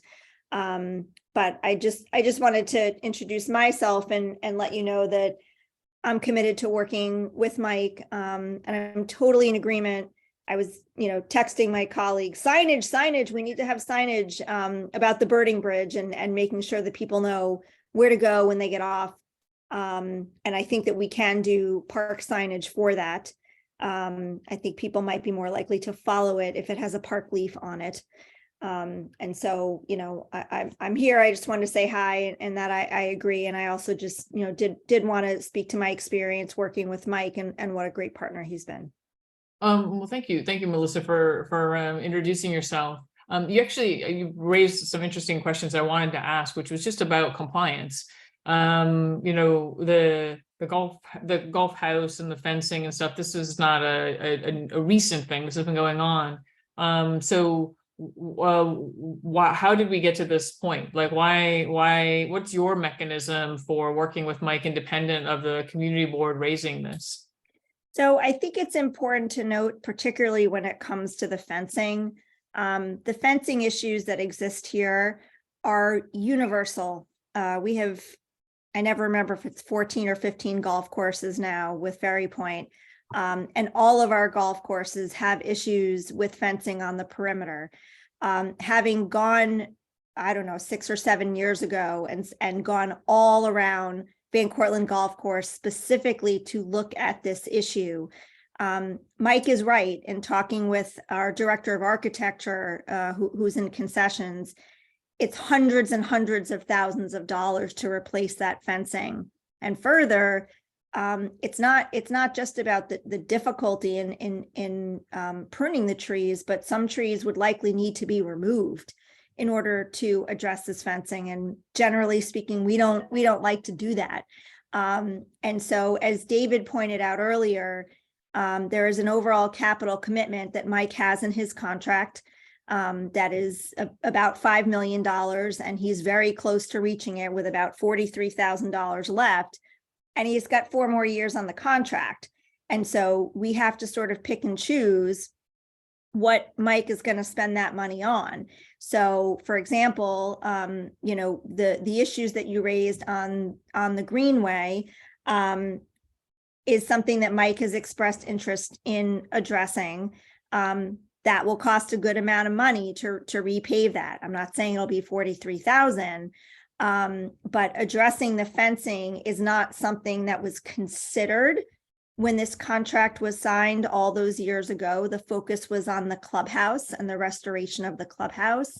And so moving forward in the next RFP, as David indicated earlier, we will be speaking to and asking proposers to come up with ideas for the fencing, which again, it's a huge fence. It's a huge amount of acres. It's not the sort of thing that's a quick fix. In terms of just to speak to a couple of the other issues, in terms of the window, when I saw that picture, I talked to Mike and I said, what are we going to do about this window? And so, he's addressing that. We have over 300 concessions and I have 1 inspector. So we don't always get to see all of the issues at our concessions. And we do look at those inspections that are done not by my unit, but by another unit that does the parks inspections. And generally speaking, I think something that was mentioned very early on is there's the difference between the main users of this site, which are the golfers, and the people who are just sort of exposed to the perimeter. And I think Mike has done a really terrific job of maintaining the golf course, particularly during COVID, when not all of our concessionaires did what Mike did. Our golf courses were closed longer than pretty much any other municipal golf courses. And so some concessionaires really pulled resources because they weren't generating revenue and Mike didn't. And so there are other things that perhaps he wasn't as focused on, like the window, like the soffit. And so he's going to address those things now. So, in terms of how we address compliance, we address it both proactively by having meetings and having conversations and doing inspections, and also when people bring things to our attention that need to be addressed, and then we follow up and we address them. Okay. I mean, I appreciate how quickly you've responded to the board and when we reached out for assistance, in getting these matters resolved. I don't know if I completely agree that we wait 4 years to address fencing or to address just general maintenance issues. Because Mike is getting towards the end of an allocation of money or an allotment or a committed amount of money. It seems like it's important to raise maintenance issues, and if you don't have the money to address it, then that's when we the community board can work with you, our electeds can work with you to get things fixed, right? So that the park doesn't fall into disrepair. I totally hear you. I think an important distinction is between maintenance and capital. So the fencing that you're talking about, to really address the issues in some of the pictures that you showed us, and I'm not talking about the sinkhole, right? I think that we can talk to Mike about addressing the issue with that particular piece of fence. That's different than talking about the entire fencing that surrounds the golf course. That is capital work. That is the main difference between maintenance and capital. Capital is work where you're making an investment into the facility, investment into the city's property, which is fixing something like a fence, as opposed to regular maintenance, which is boarding up a window versus not boarding up a window. Oh, great. I mean, I know the difference between maintenance and capital. I mean, that's mostly what the community board does, is make capital and expense priority lists. I'm just saying that, like with the fence, like, yes, to have an actual holistic approach to fencing, so that you have it in some places and you maybe don't have it in others, or you think about safety, capital, that makes 100% true. That makes 100% sense. But in places where the fence is falling over or rusted or dangerous, or there's, it's completely blocked because of all the debris, I think that's basic maintenance. And I don't agree. I think it's gotten way out of hand. There's a lot of it now, but there's a lot of it because it hasn't been addressed all along. And I don't think that's necessarily like, that Mike is the first person to have that happen. I mean, there's a lot of fence. But I think that there's got to be a mechanism or an impulse to say something more broadly, so that, to work with the Parks Department more broadly, or with Van Cortlandt Park Alliance, or with the community boards, with the electeds, to get things addressed as they're happening before they become a big problem. That's what I would say. Right. I'm gonna defer to David. I'm not sure if he wants to address this larger issue here. I mean, I think, what we discussed was we're going to work with Deborah, and we were going to look for areas of where there were, safety concerns, and make an effort to try and address those concerns. We want everyone to be safe. We don't want people to feel unsafe, and we don't want instances where someone could be injured. And so that's what we're going to focus on. And Deborah, we look forward to working with you and your colleagues on that. I appreciate that. Karen, your hand's been up for a bit, so I'll let you talk. Yes, so I first want to say that I agree that I like the little snack bar where you can get some food. I think what they provide is perfect. It's not like you go into a restaurant, you have to end up with whatever they have. And their food is excellent, takes a long time to cook, which it's okay. Who's in a rush? But I would love to have the hours and, some kind of notice, so that other people would know that it's there. Because I tell a lot of people, oh, you want a cup of coffee? You can always go get it there. And I know about going to the store also. They have the coffee pot right there. So, if you're freezing cold, you got to warm up. So thank you. I like that. I'm sorry I was late, but did we discuss the new contract or the old contract, or what is the topic now? Well, this concession won't renew until 2027, Karen. Okay, but I still want to offer a conversation about changing this golf course into a LEED golf course, the highest level. And I think that I think we should talk about having a conversation with the DEP, and I think they would be interested in starting this in all of the golf courses, and doing them so that you take care of it in terms of green infrastructure, which is, I'm just showing you my green infrastructure picture here. And this is going to be up at the top of Marshalloo. And so I think there's things that could happen that could make this a, really nice thing for people to go to. And so I would suggest that if it's possible that there'd be a conversation with, I don't know who does it, maybe it should be Mike and the DEP, and we could introduce you to the people who would be, you could talk about, and then you could figure out exactly what it meant. They might actually have money in a category of money just for things like that, for a demo, So that's my first thing. And I did want to talk about, how you do your fertilizer. What do you use for fertilizing the green? And I should introduce, this is Karen Argenti. She's with the Bronx Council of Environmental Quality. Great, thank you. Nice. You know, I actually did get my pesticide license maybe like 15 years ago, which is I went to Cornell on like a 2-week program. And I learned a lot about chemicals and fertilizers, but you know, I have to be honest with you, I really don't, you know, I don't stay up to speed on that stuff anymore. Our green superintendent, you know, as far as like which particular fertilizer we use, obviously we use all the chemicals that we use are approved in New York State and New York City. And, you know, they're safe, but I just don't know the exact brand or, you know, the specifics on which fertilizer we use, but that's definitely a question that I can get back to you on. I can speak to my green superintendent and get that information to you anytime you need it.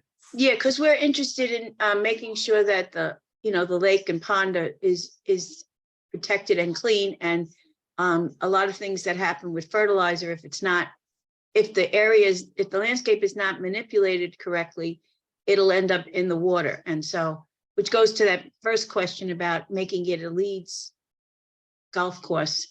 Like the first city Leeds golf course would be, like really cool, Yeah, especially when you have to be the first municipal golf course, also be the first to go, yeah, right, yeah. Right. Whatever they call it, they do call it something different in golf. I don't know what it is, but whatever. Did you say a lead golf course? I'm misunderstanding. I'm sorry. You mean like Leeds, a certification? Yeah, it's a certification that you are using the green method of taking care of things, and it's like the highest level environment.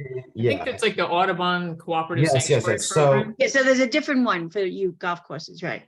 right. So one of the golf courses that we just took over, Silver Lake Golf Course in Staten Island, is actually one of the only Audubon certified. It's actually the only Audubon certified New York City golf course, and I am really excited about that. And I'm actually learning a lot about that program.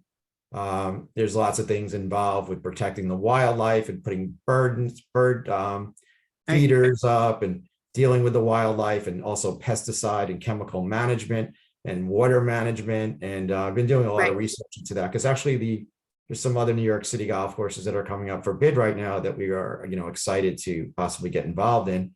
And so that's a program that I'm really excited about maybe having the opportunity to do. It's just, right now we're at the very end of this license, and it is a very time-consuming process that takes several years to get certified.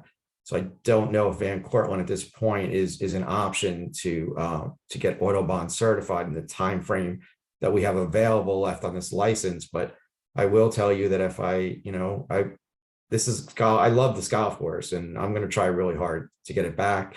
And whatever you need, we're here to help. Whatever you need, Thank you so much. But if I Yes. am successful, I could guarantee you that, Van Cortlandt will be Audubon certified. You have the right guy that knows how to do it and get it done. And it's really a great program.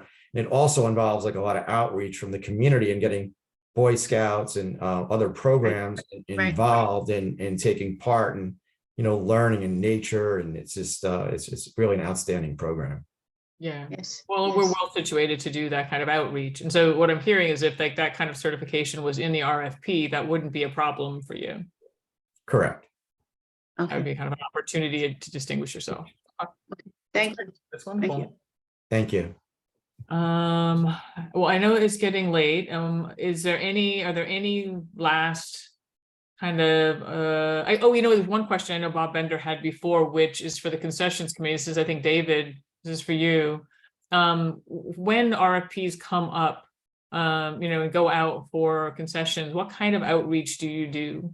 Like, how do people find out about these golf courses, stables? We've got a lot of different concessions in Van Cortlandt Park. So what's the process there, and how far, like if we wanted to give some feedback on like recommending an Audubon Cooperative Sanctuary Program requirement for the next RFP, or battery electric golf carts or things like that, what's the time frame where you would need to get this feedback back from us in order to actually have it be in an RFP? So thank you for that question. It's a really important one. And we will absolutely, we have a normal kind of procedure of operation where we reach out to the community board. We send you a letter anytime we're doing a new, we plan to do a new solicitation, and we'll let you know, and we offer to come meet with you. But we will absolutely do that in this case, and maybe we'll do it a little bit sooner. Normally we do it, about 40 days before the RFP goes out. But we certainly want to hear your feedback and your thoughts. With regard to how we do outreach, we have anyone who has ever expressed interest to us in operating a golf course, or in some cases, if there's food and operating food component, we put them on our mailing list. So we have their physical address, their email address, their phone numbers, and we reach out to everybody. And we've certainly done that in the case of our latest solicitations for golf courses. We also advertise in a variety of places. We will let the press know through our public information office.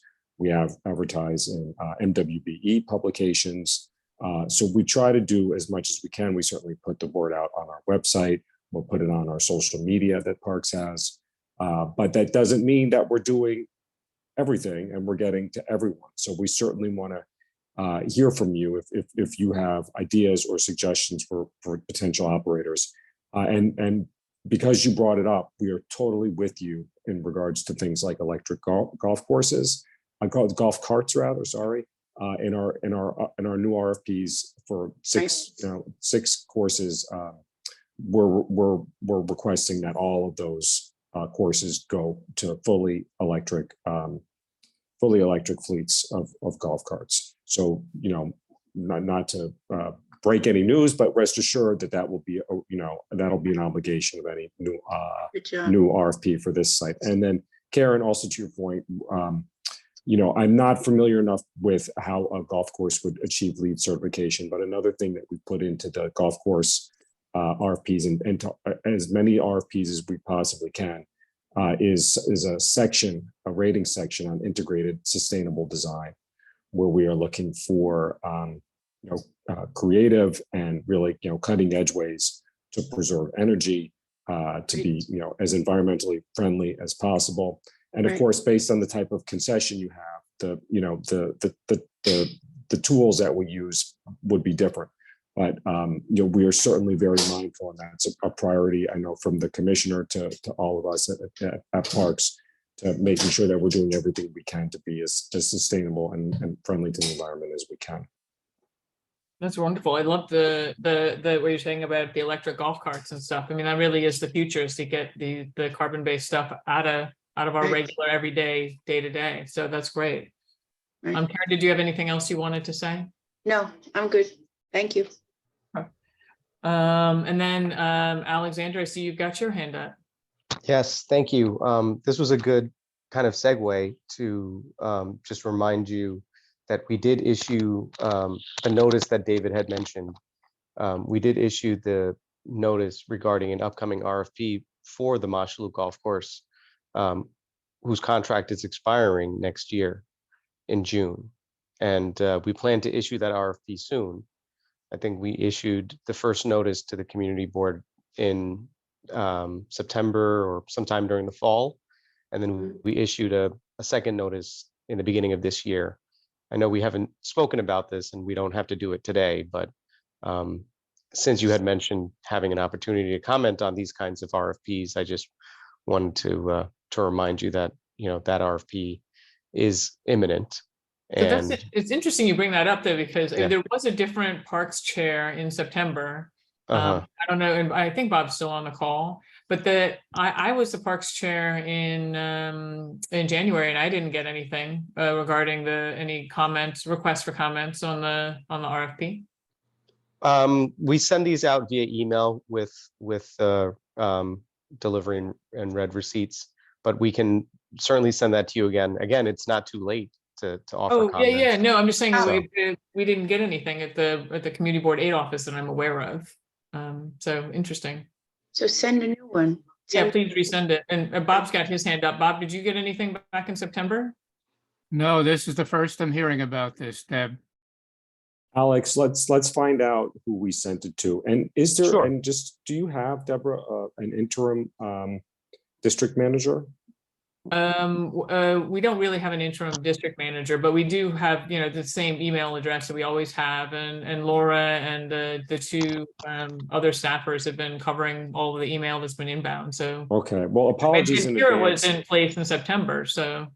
Apologies for the confusion, and we will see who we sent it to, and we'll follow up with you just to make sure that we're communicating with you in the way that we mean to, via all of our email. Okay, yeah, no, that's great.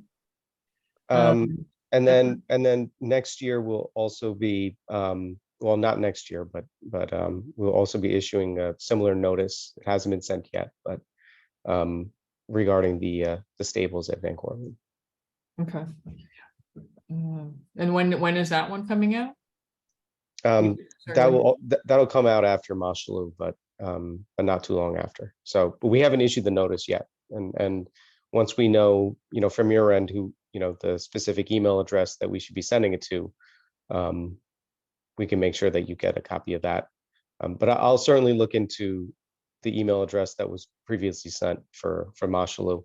And again, it is not too late, but I'm glad I brought it up at I'm this very meeting. glad you brought it up. Thank Yeah. you so much. No Good problem. insight. Yep.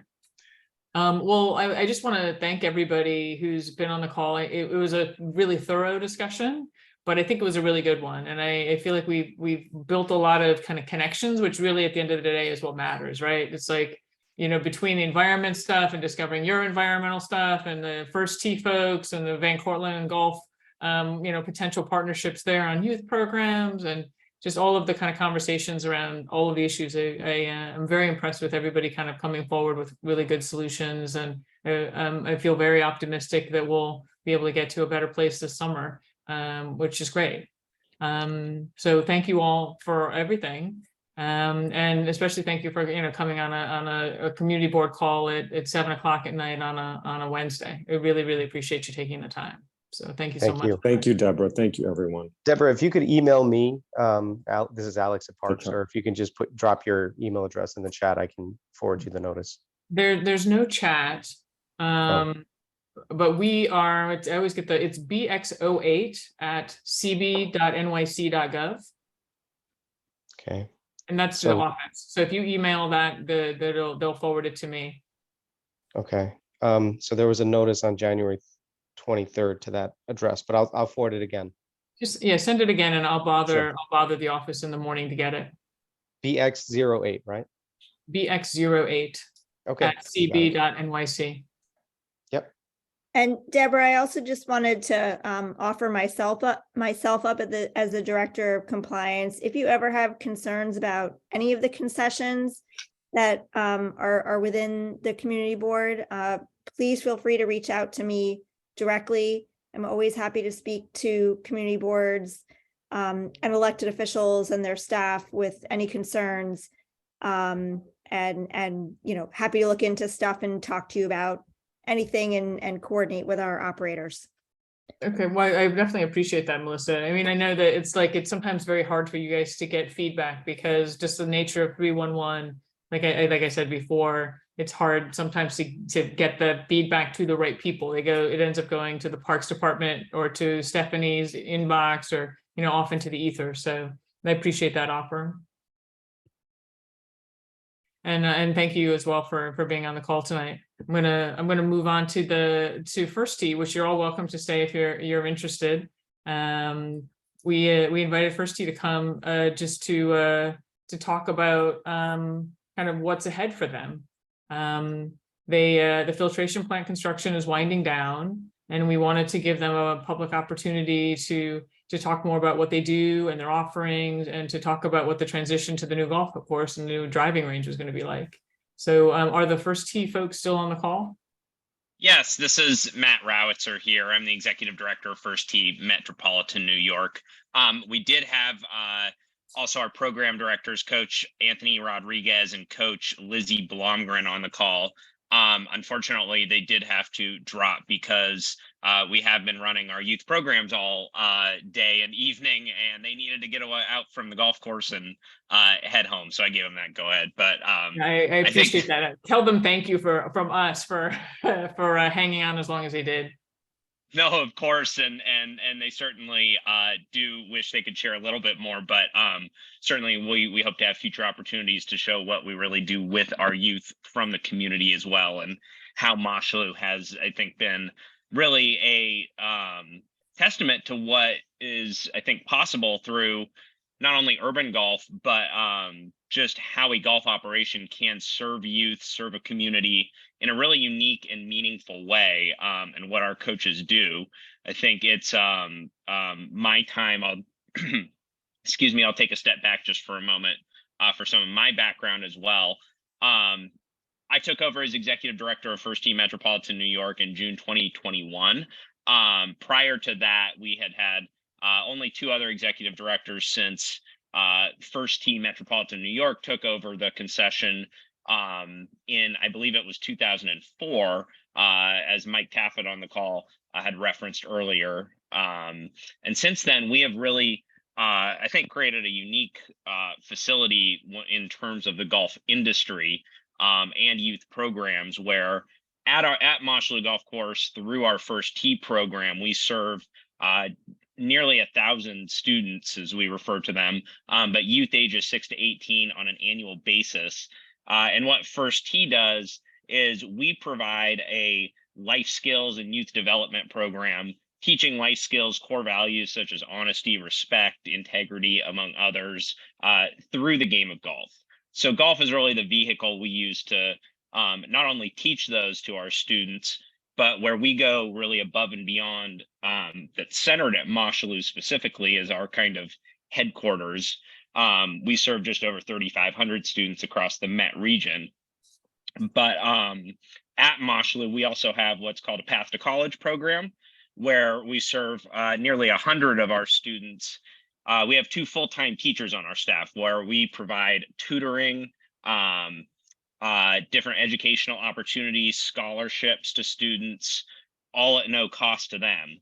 And so this is really something, again, that's an extension of our program, where our mission is really to reach underserved, underrepresented communities that wouldn't have access to the game of golf otherwise.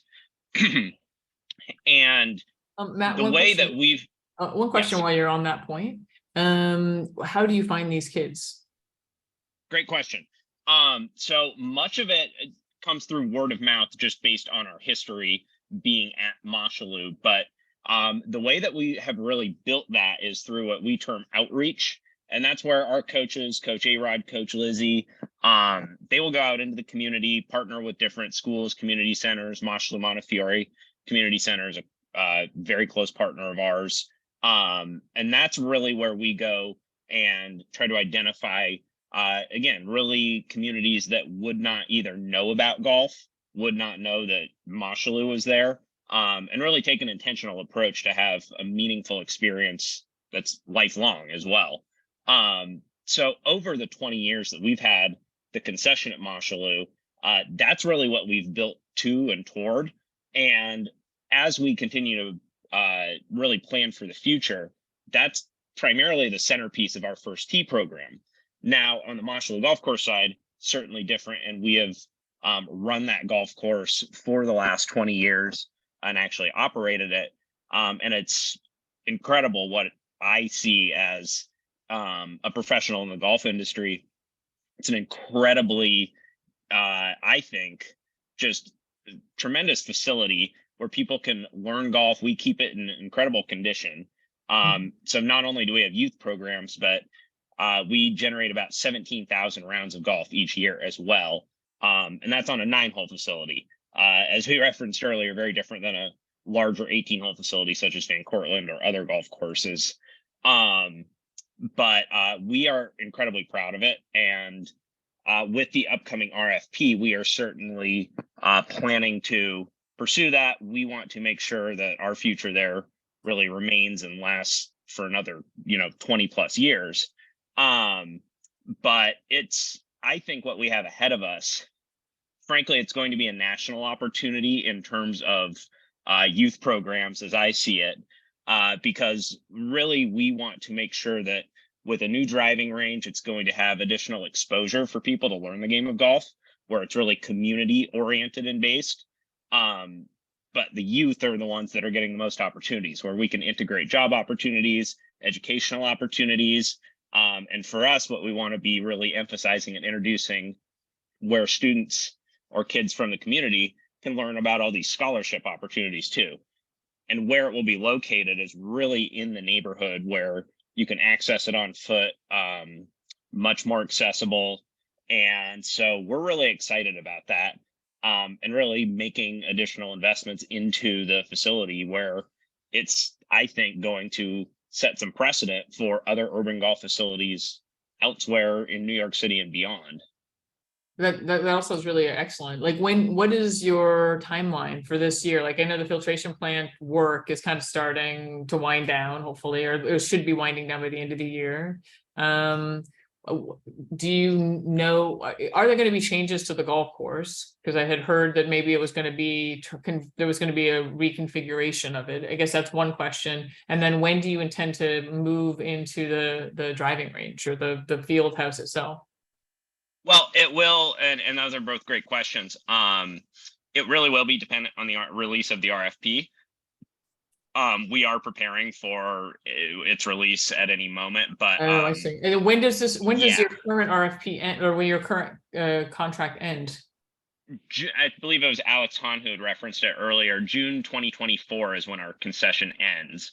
And so really it's a matter of matching up some timing between the RFP, knowing what new capital investments will be required, et cetera. Other unique features based on the completion of the water filtration plant, and so forth. But in addition to that, for us with that concession, it's the completion of all of that and that timing as well. But we are certainly highly prepared, as we've been there for now going on 20 years. So we, to me, we know the facility better than anyone possibly could, and it's exciting what we see coming ahead. And getting on to what will be a little different in the reconfiguration is because of the construction of the new clubhouse facility and the water filtration plant, we have one golf hole, which is currently our second hole, the way it is configured, that will be extended to where the new clubhouse is going to be located at the corner of 213th and Jerome. Mm-hmm. And so that will really be the new entry point, if you will, to where you'll access the golf course. That will be the new first hole instead of the current second hole. Okay. Whereas currently we have the temporary entrance by the Chandler Rec area,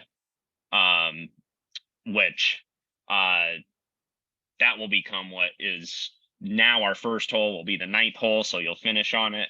But our hope is to keep our youth area that we currently have in place that's dedicated just to youth, where they can go at any time and have access to golf in some way, shape, or form at no cost to them. Okay. So how are you thinking about the summer then? So is the summer you're basically, this summer will be similar to last summer, essentially? Correct. Okay.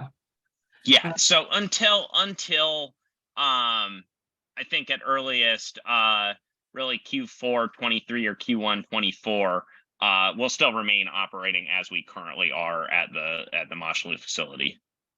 Okay. Got it. Okay. So I think what else I had as far as questions for you. Oh, one thing I wanted to ask you about is, and I think I asked this to Mike a little bit too, is that, so you do great work with youth, like getting youth engaged in golf. But a lot of times people will grow up in areas where they don't have first tee when they're a kid, and now they're in their 30s and they don't have any point of access. Do you ever do any outreach or have any special programs or anything for adults or even for the parents of the youth who are in your program? Also a great question. Short answer is yes, we have a variety of ways that we do that. And with the opening of the new driving range, we're actually especially excited, where I think it's going to be able to serve a much wider variety of people to golf in a, without having to go play golf versus just getting to hit a golf ball, having that experience. And then hopefully, we'll be able to do it in a way that's in a very high quality manner, and kind of with our culture as well of our first tee core values, which we think are important and additive to anything we do in the community as well. So to answer your question with different community groups, we work with, we do a lot of parent junior clinics. We do a lot of interactive things with our students and their parents. We also work with several different partners that are supportive of us, both in the community and in New York City as well, including, again, our outreach schools. We actually work with some of their adult classes as well, where we will work with their staff. In addition to that, we partner with other golf organizations such as PGA Hope, which introduced veterans to the game of golf. And so that's something where we have been going on now 8 or 9 years with them, and other groups that certainly are more on a one-off basis, I would say, just as an introduction. But we really actually try to emphasize where we can create partnerships where there are real tangible community benefits, where we can have new people learning about it as well.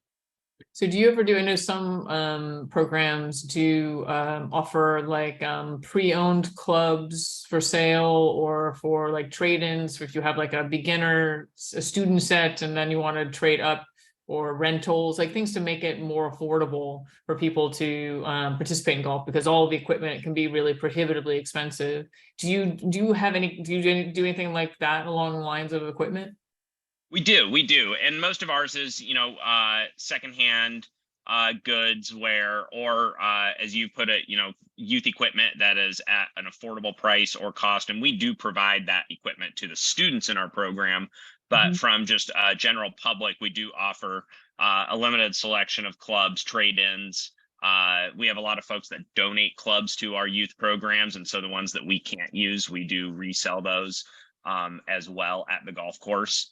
And so we have a limited variety. It's not, if you were to go to a giant golf shop, it's certainly not to where you have every option out there. But we do have everything you need to, whether you're a beginning golfer or a regular golfer, to kind of maintain and have, again, accessible goods is an important aspect of how we approach it as well. So we do gloves, clubs, shoes, all those kinds of the things. bags, Yeah, not huge on bags too much. That's just an inventory space thing. But yeah, all those other general goods.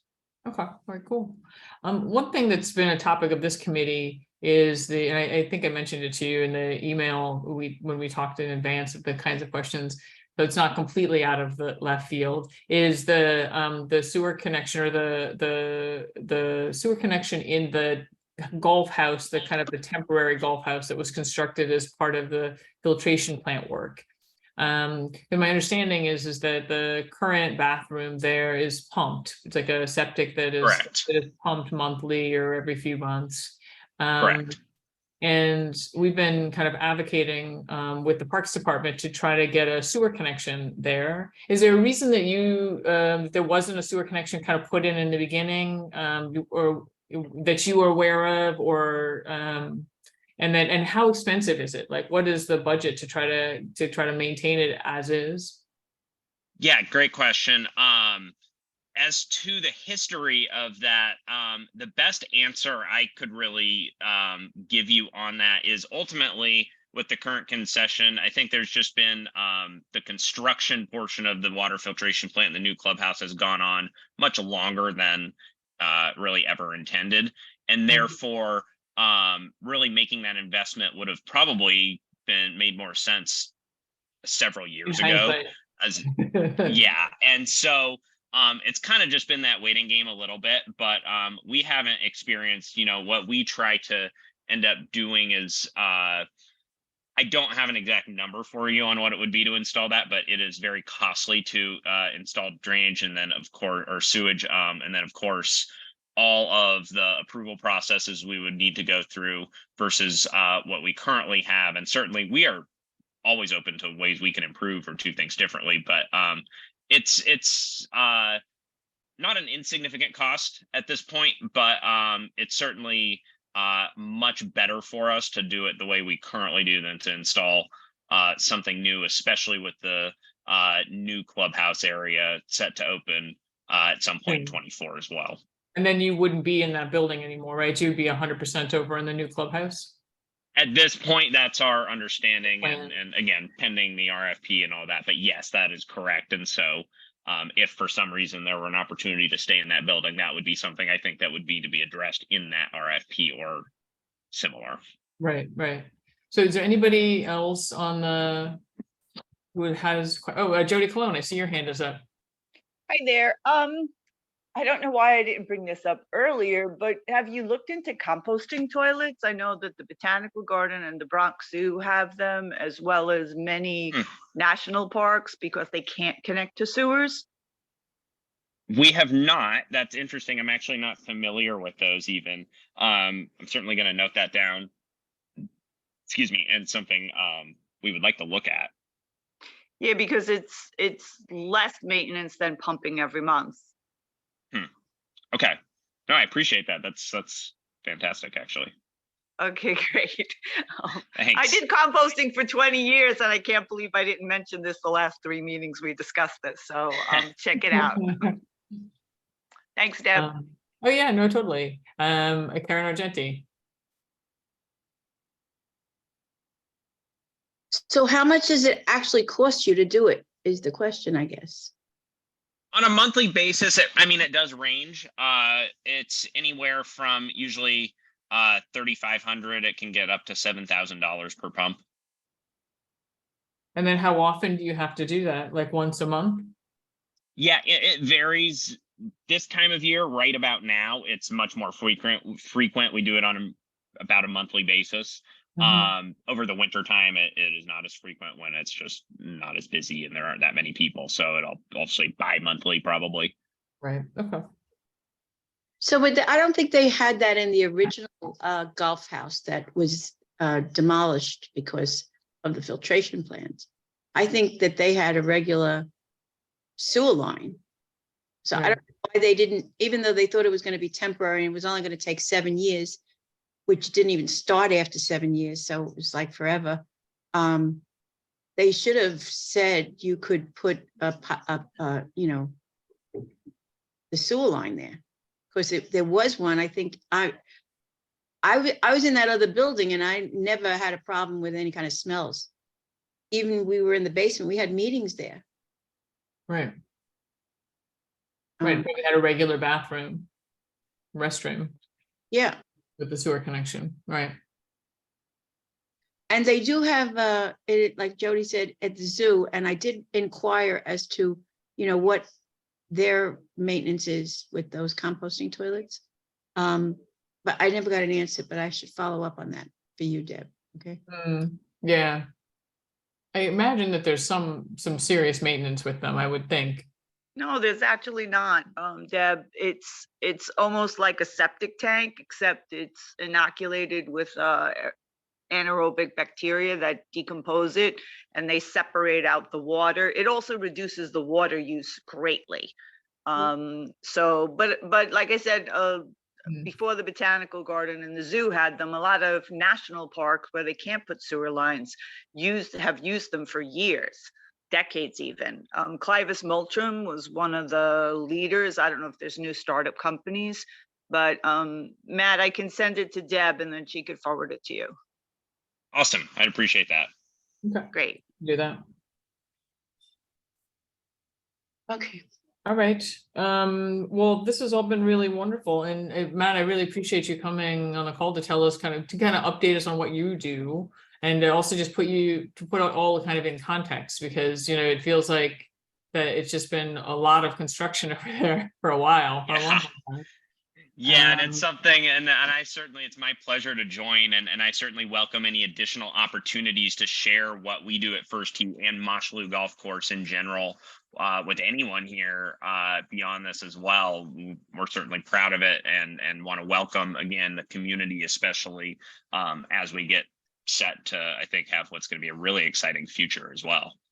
Right. Yeah, absolutely. Well, good luck with the RFP. I think I can say that without any conflict. Yes. And you know, and we wish you the best. Thank you so much. Have a Thank great you. summer. So we're going to move on to the next agenda item, which is our fiscal year 25 budget priorities. So I'm going to just share the screen with what we decided on last time. Everybody see the fiscal 25 budget priorities, capital budget priorities? Do I need to make it bigger? Probably. No, we can see it. Oh, yeah, bigger is better. So I did, David Gelman, I would like to point out, I did fiscal year 25 ranking and I did fiscal year 24 ranking. So I think I did everything correctly. 5 and 6, are you saying you moved them over from the expense request last year? Yeah. Okay. They were on the expense list last year, and then we figured out that a garbage truck was much more than $35,000, as was Mini Packer. So they got moved over. So any issues with this order?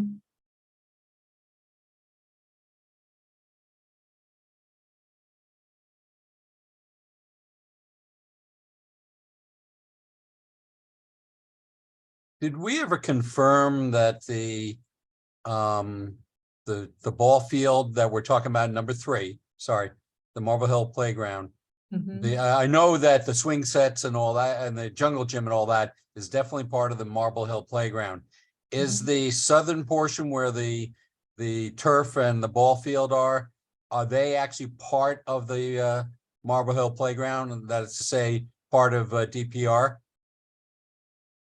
I think so. It didn't come up before, so I didn't do any verification of that, but I think that's all part of the playground. Okay. And Parks Department. Let me just pull it up real quick. Usually the Parks Department website will tell me.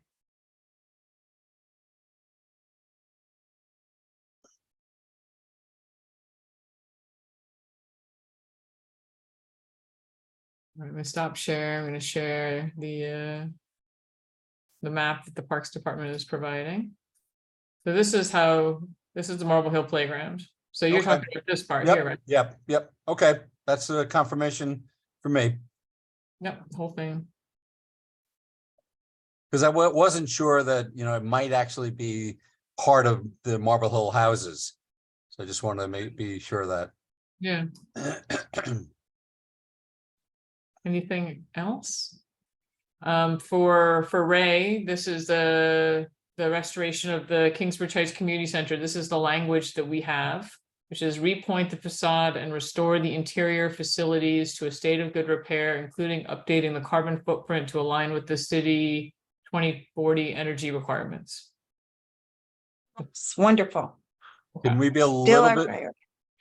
Can we be a little bit more specific about restore the interior facilities? We're talking about bathrooms, we're talking about basketball court, are we talking about classrooms?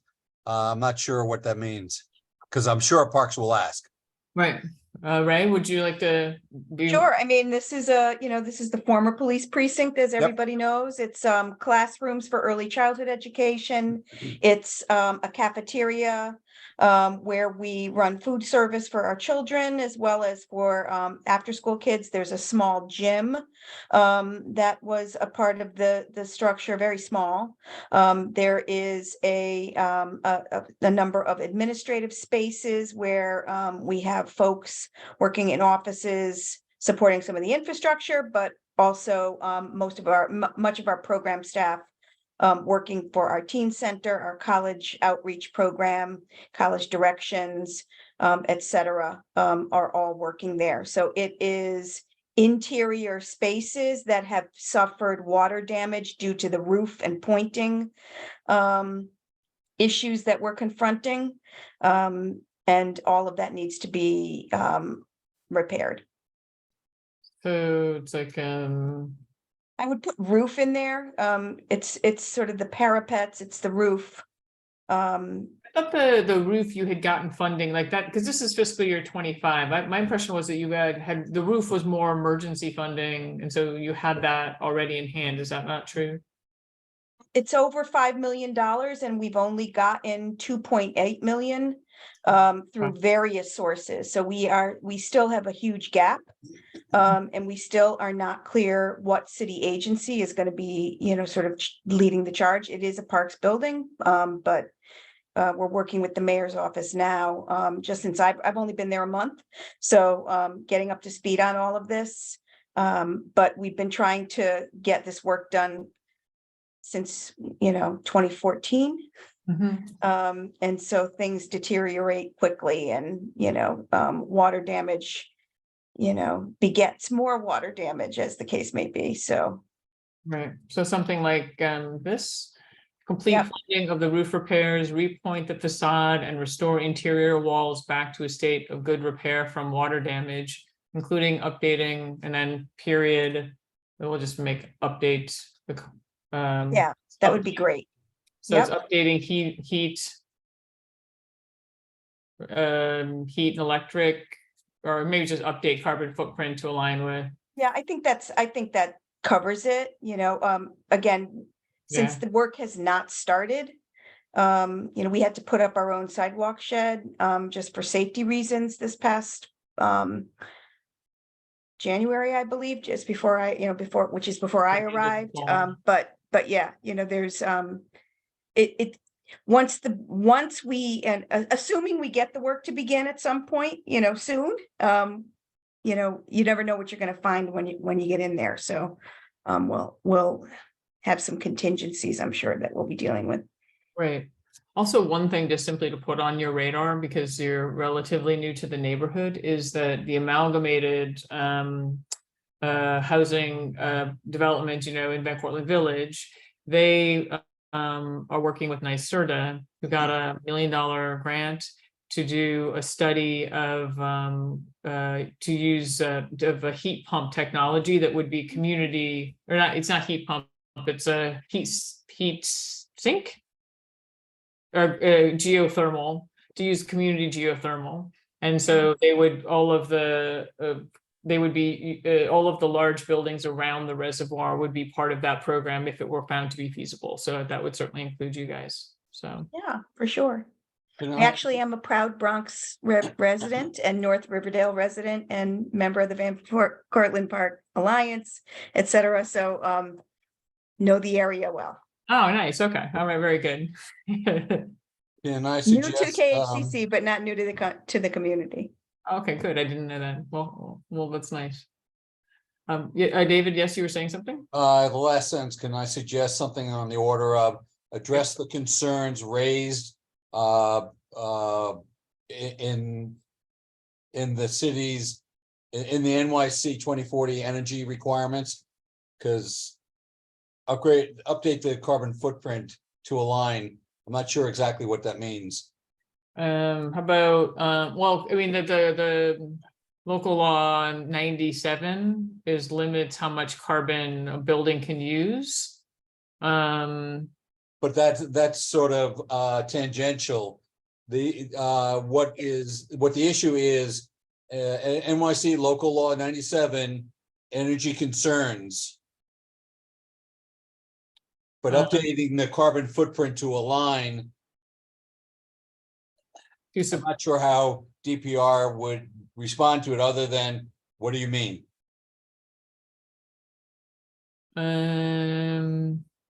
Let's see. So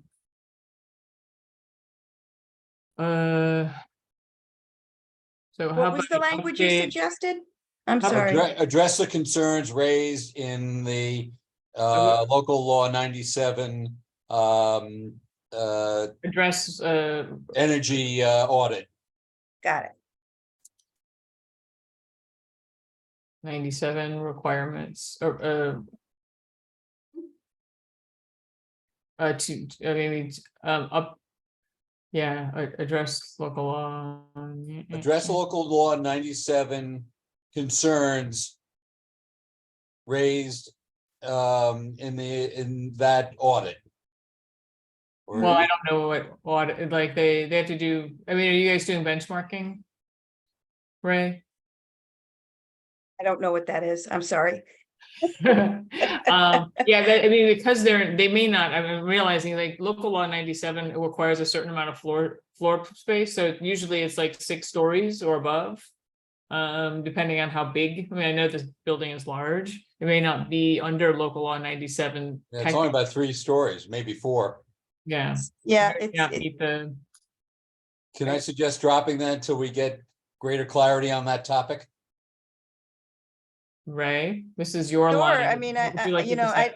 at this point, you know, we've been waiting on support from the city for a long, long time. So, you know, What I if we just think say update? there might be a new law by the Heat time and this is windows here. to make them energy efficient and just, Right, along, you know, I think That's some fine. general kind of reference to being, you know, compliant with what the best practices are would be Right. good. right, it's like heat, well, yeah.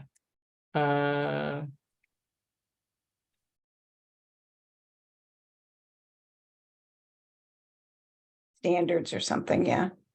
Efficiency. Best practices. Right, great. That's great. I have to type quickly because at 9:30 I lose completely my ability to spell. So, Yeah, okay, update heat and Right. windows to meet energy efficiency best practices, David, does that work? Sounds good to me. that's awesome. Thank you all so much. Thank you for that. Yeah, you got the Guidance. number 2 slot, that's pretty good. I know. Although that's actually, I amazing. would swap it with the Marble Hill Playground. I think that would have a much broader impact on the No, I mean, community. I think that the Marble Hill Playground is still at number 3, and it's a much smaller ask, the lighting, as opposed to. No, Yeah, as opposed to the Kingsbridge Heights Community Center, all of this capital work for that building, that's a lot more that's money.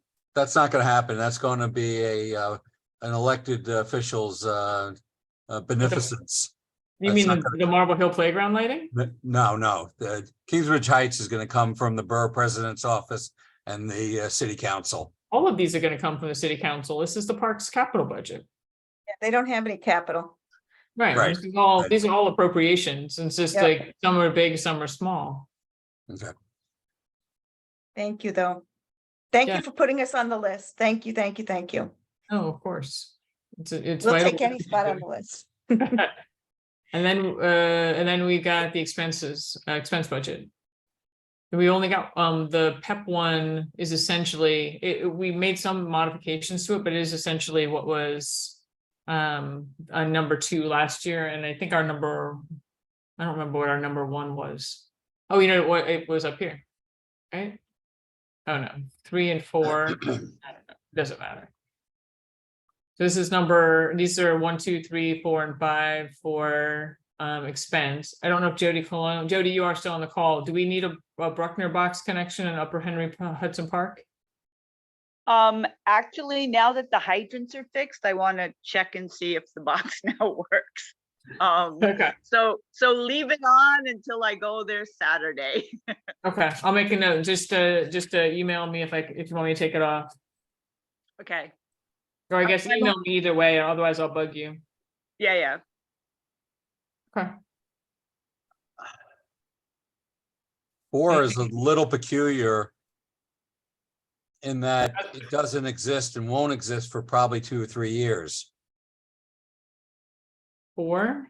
Yep. Oh, well, like this is fiscal year 25. I guess Right. like this won't exist in fiscal year 25. No. I don't think the Greenway will exist before fiscal 20, certainly 26, probably 27. Karen, do you have any objections to removing the Tibbettsburg Greenway maintenance from this particular fiscal year 25? And then we'll just kind of make a note to, once we get closer to actually needing maintenance, that we can put it at the top of the list? Okay. Good call.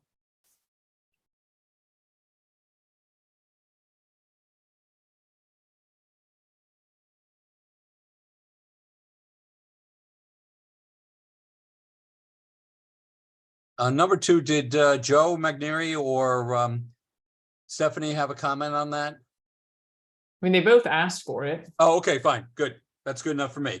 I just sort of sensed over time, it's like, well, we don't really like to get into crushed stone because of the maintenance problems and all that, but if they're asking for it, great. Yeah, they both have various pathways they want to fix and the. Excellent, excellent. Come by, yeah. All right, looks like we added boulders to the title and didn't add it to the description.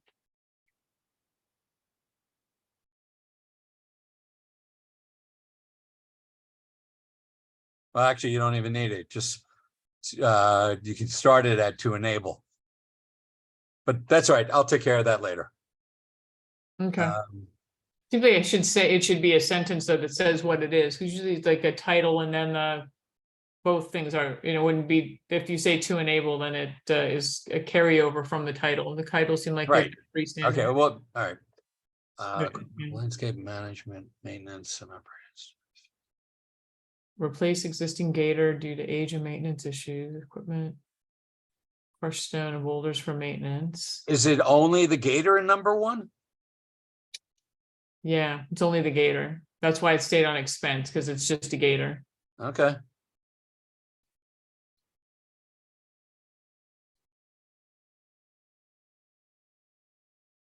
Then I would just say gator for landscape management.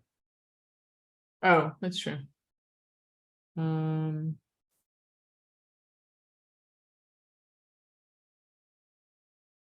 Or we call it a replacement gator. Okay.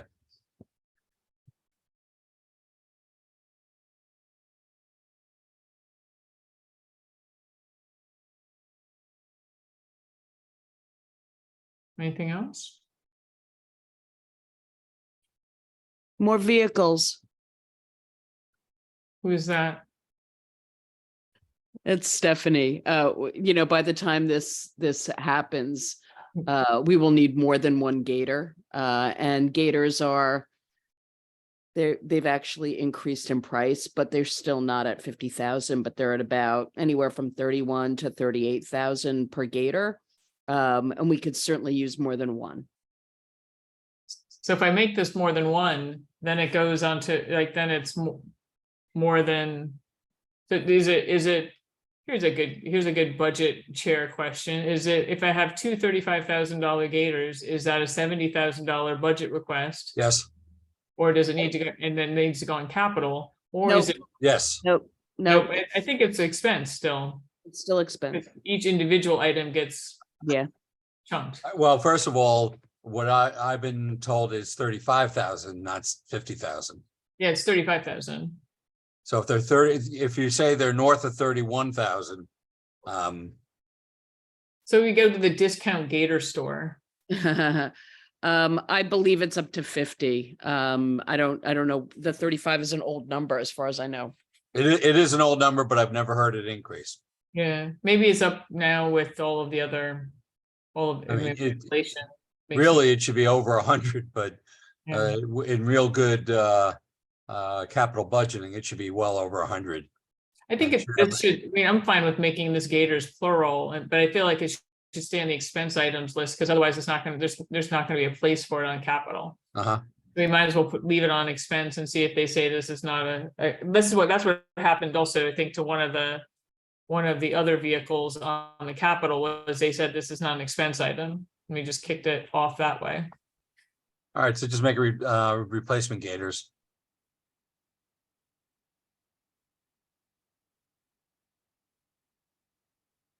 Does that work, Stephanie? Fabulous. Okay. Who knows how many gators this is? Depends on how many you have. Jody. Gator is a model name for John Deere. Do you need to qualify and say utility vehicles? Replace Gator in quote utility vehicles? Yes.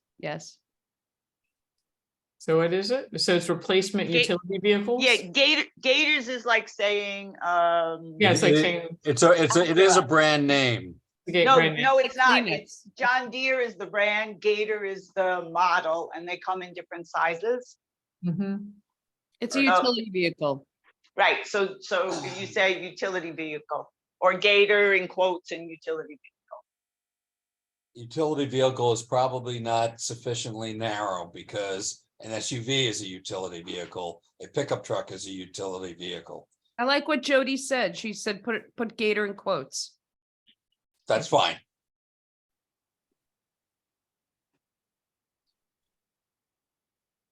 We gotta make everything And plural. and depending which ones, they range from a couple of thousand to tens of thousands, depending on size, horsepower, how much you want to haul in them. Right, that makes sense. Yeah. Composting has taught me many things. I had to plan a whole facility, so. It's true. All right, so replacement utility vehicles, gators for landscape management. Should I just say John Deere gators? Or No. just gators is fine. So that's fine. So why don't you just say Gator type vehicle? In quotes? It doesn't need quotes, just, Gator type vehicle or Gator type utility vehicle. That's That's fine all. too. Mhm.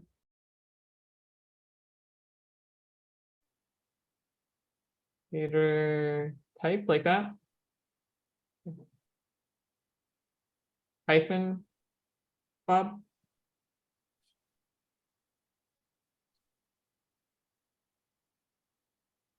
Where, yeah, a hyphen is appropriate, but Like this? that's perfect. Thank you. Excellent. Anything else? It always helps to have a professional editor. I know, I was like, when Bob said it was perfect, I kind of took that as a. That's right. You've been blessed.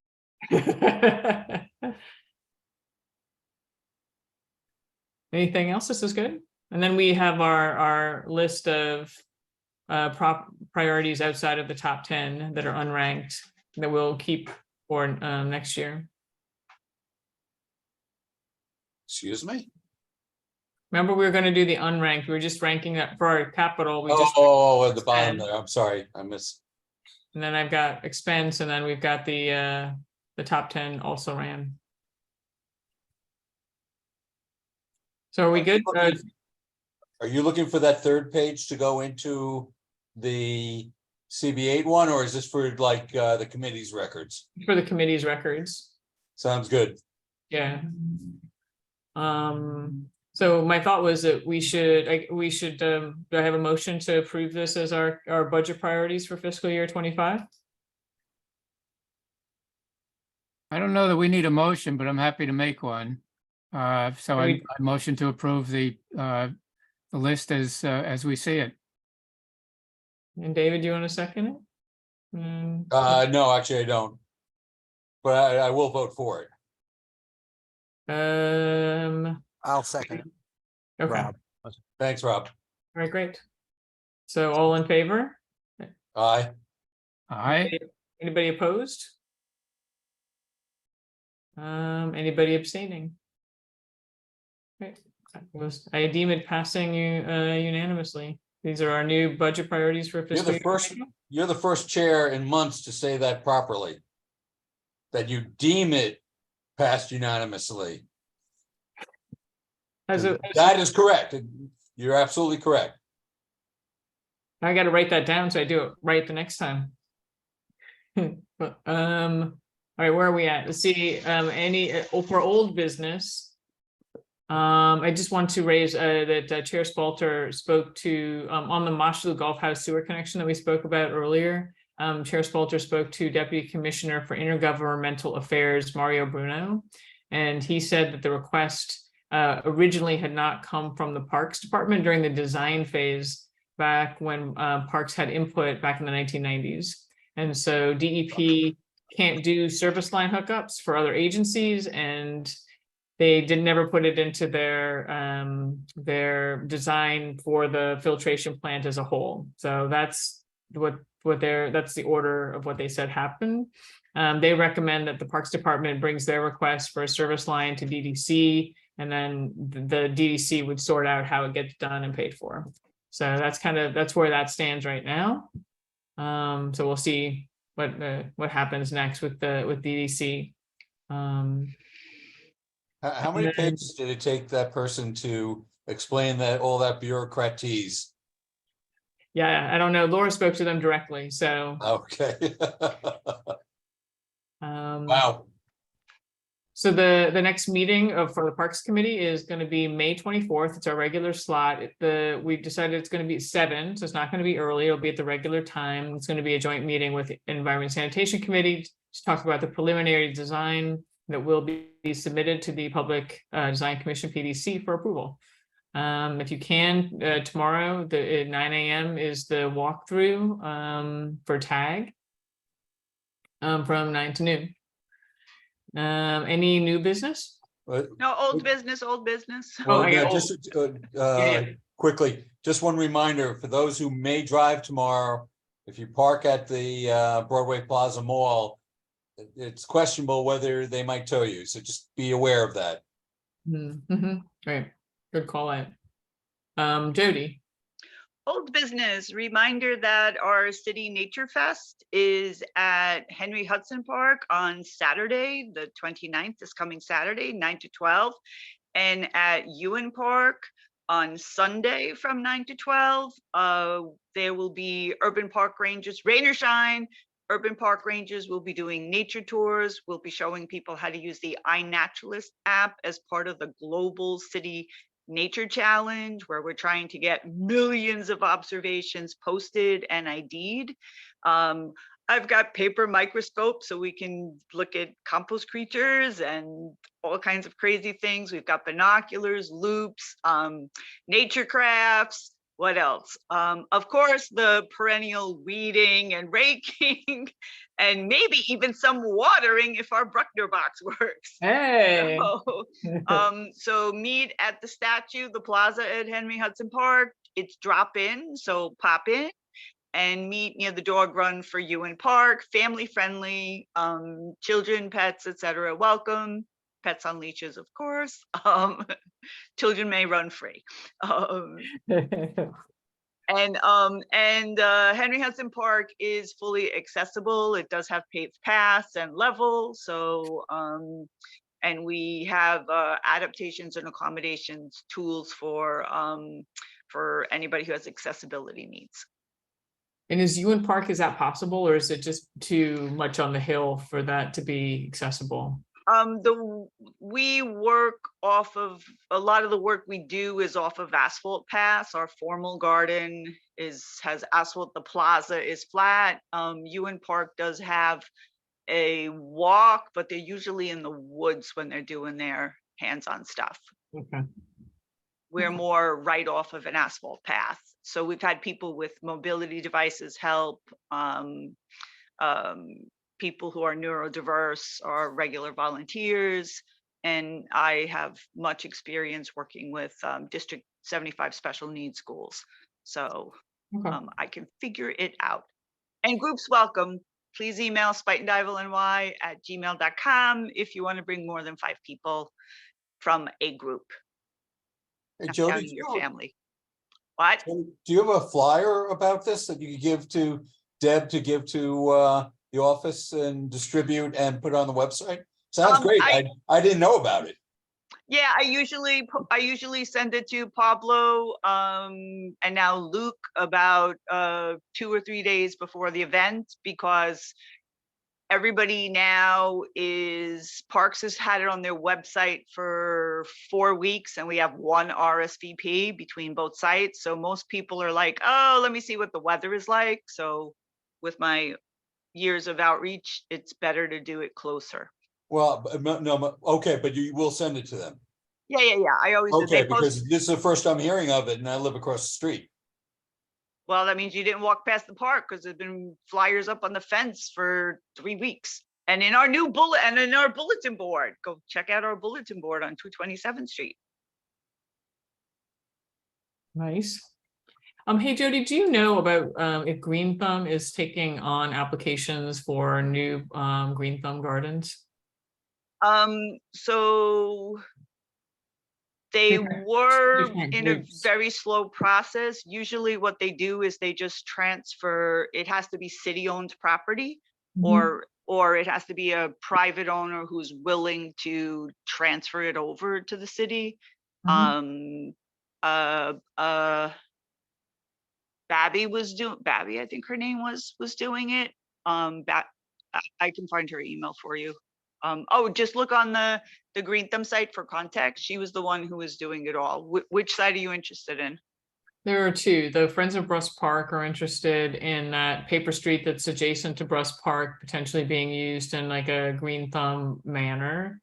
We didn't know whether it has to be fenced. That was one of the rules or one of the questions we had to, we wanted to talk to Green Yeah, Thumb. so Green Thumb Gardens usually have to be fenced. You have to have, I believe now 20 members. You have to sign a licensing agreement and Mhm. you have to have posted open hours.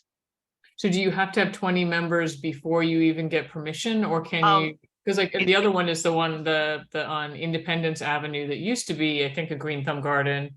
That's right up by the paper street, 242nd. No, that was never a Green Thumb Garden. It was just an informal garden. That was just some person named it Pure Organic Farm and there was nothing happening there. They planted tulips.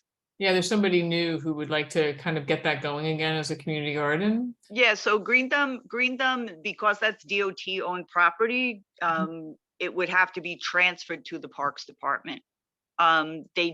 They were working on that for, actually Camellia knows about this because they were working on this for the Morris Park Community Garden. It's on a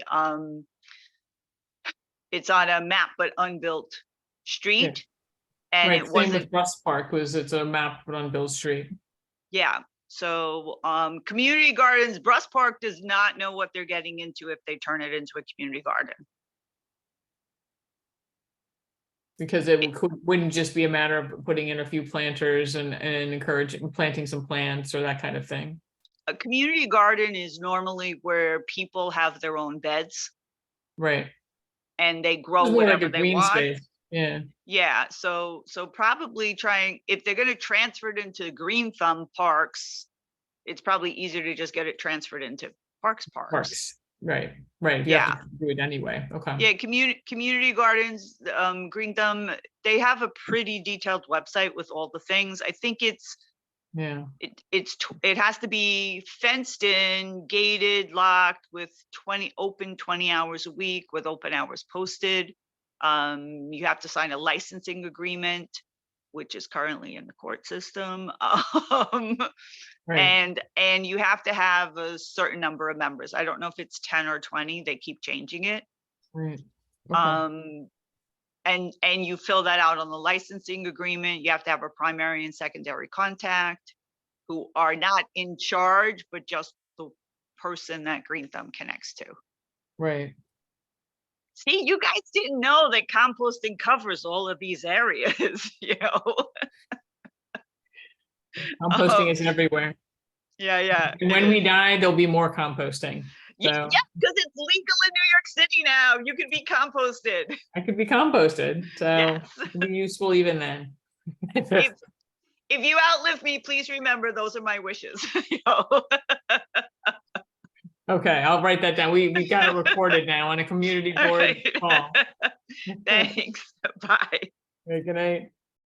Christina, was there anything you wanted to provide us updates on what goings on in Van Cortlandt Park?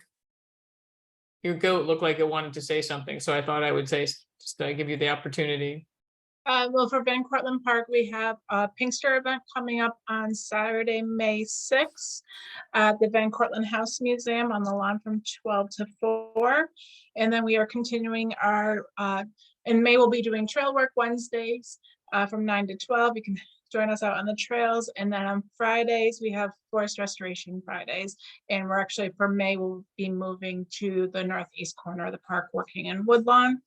And then Thursday, May 11th is our Springtime Shindig, our annual fundraiser. So if you can join us, please purchase a ticket and you can join us on the deck of the Van Cortlandt Golf House. Ooh, nice. All right, thank you. Thank you. Any other new business? All right. Oh wait, no, new business. Is Uh-huh. anyone here from Jerome Park Friends and Neighbors? I hear they may be having an event this weekend too. That's true. Jerome Park Friends and Neighbors will be having our regular weeding and mulching and cleaning out the beds from 9 to noon in Fort Independence Park. Everybody is welcome, no experience necessary. And we're mostly rain or shine. If it rains too much, we disappear, but we melt. But if I'll come to www.jeromeparkfans.com, sign up for our mailing list, or find us on Instagram, and then you'll have up to the minute updates if it did rain, if we're canceling, but probably will be there. So come join us, it'll be fun. David Gelman. Yeah, Christina, the slides you showed, what was that, Monday, at the Preservancy? Can you make them available to us? The presentation, yeah. Yes. Sure. Should I send it to the community board?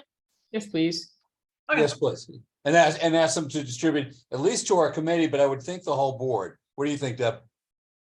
Yeah, I think that's great. Because, we're gonna have to vote on a resolution. I mean, it makes sense to just distribute it to the committee now. Are you talking about the presentation, right? The deck Yes. for Monday? But we should probably just keep it. Actually, hold on, sorry, Monday was DEP, right? When you said that, I thought my presentation, which was I'm to, sorry, the Riverdale Nature Preservancy. Preservancy, I can share mine. I don't have DEPs to share, so I don't know, they have them, though, putting them up on their website. Right. I just No, don't know if they've done it yet. yours. I learned a lot from yours. Oh, that's nice to hear. Thank you. So I don't know if Deb knows what you're talking about, but Trying so to I hide did them. the Riverdale Nature Preservancy. I did a presentation on the on daylighting and the advocacy we've done over the years too. I mean, if we could get the Daylighting DEP one as well and distribute them both to the committee, I think that would be useful. Yeah. I didn't get I'm realizing I didn't get the DEP one. And we asked for it on the call so that we could Yeah. print out some sections and we didn't get it. Okay. Yeah, Christine, if you can send yours, that would be wonderful. And we can distribute to the committee. Everyone's got it. And then I'll check in with Luke on the DEP one, but it'll be 9 o'clock tomorrow morning before we know it. So we won't have it before the walkthrough. Actually, I think she said she's bringing copies. She said she was going to bring some hard copies. Yes. Yeah. So we're just going to need them more than we thought we were going to. Yeah. Okay. Anything else? Stephanie, you notice how I've been highlighting your sign? I know, it's a good sign. Thanks, David. That's very nice of you. I actually think it would work well at the Birding Bridge. It's simple and direct. And I don't remember who said it, but I think having the maple leaf on it is quite useful. Yeah. I think that's a great idea. We'll go out there and we'll take a look and see what we can do to make it better over there. Okay. It's good to know. I didn't realize that you can legitimately use the Birding Bridge. I thought it was all cheating. Yeah, I did too. That was great. All right, well, so do I have a motion to adjourn the meeting? So moved. Do I have a second? Actually, I think it's just you and me. Can I second it? I'll second it then. All right then, and on that note, good night, everybody. Gracie. Thank you. Good night, good night. Good night, Gracie. Good night.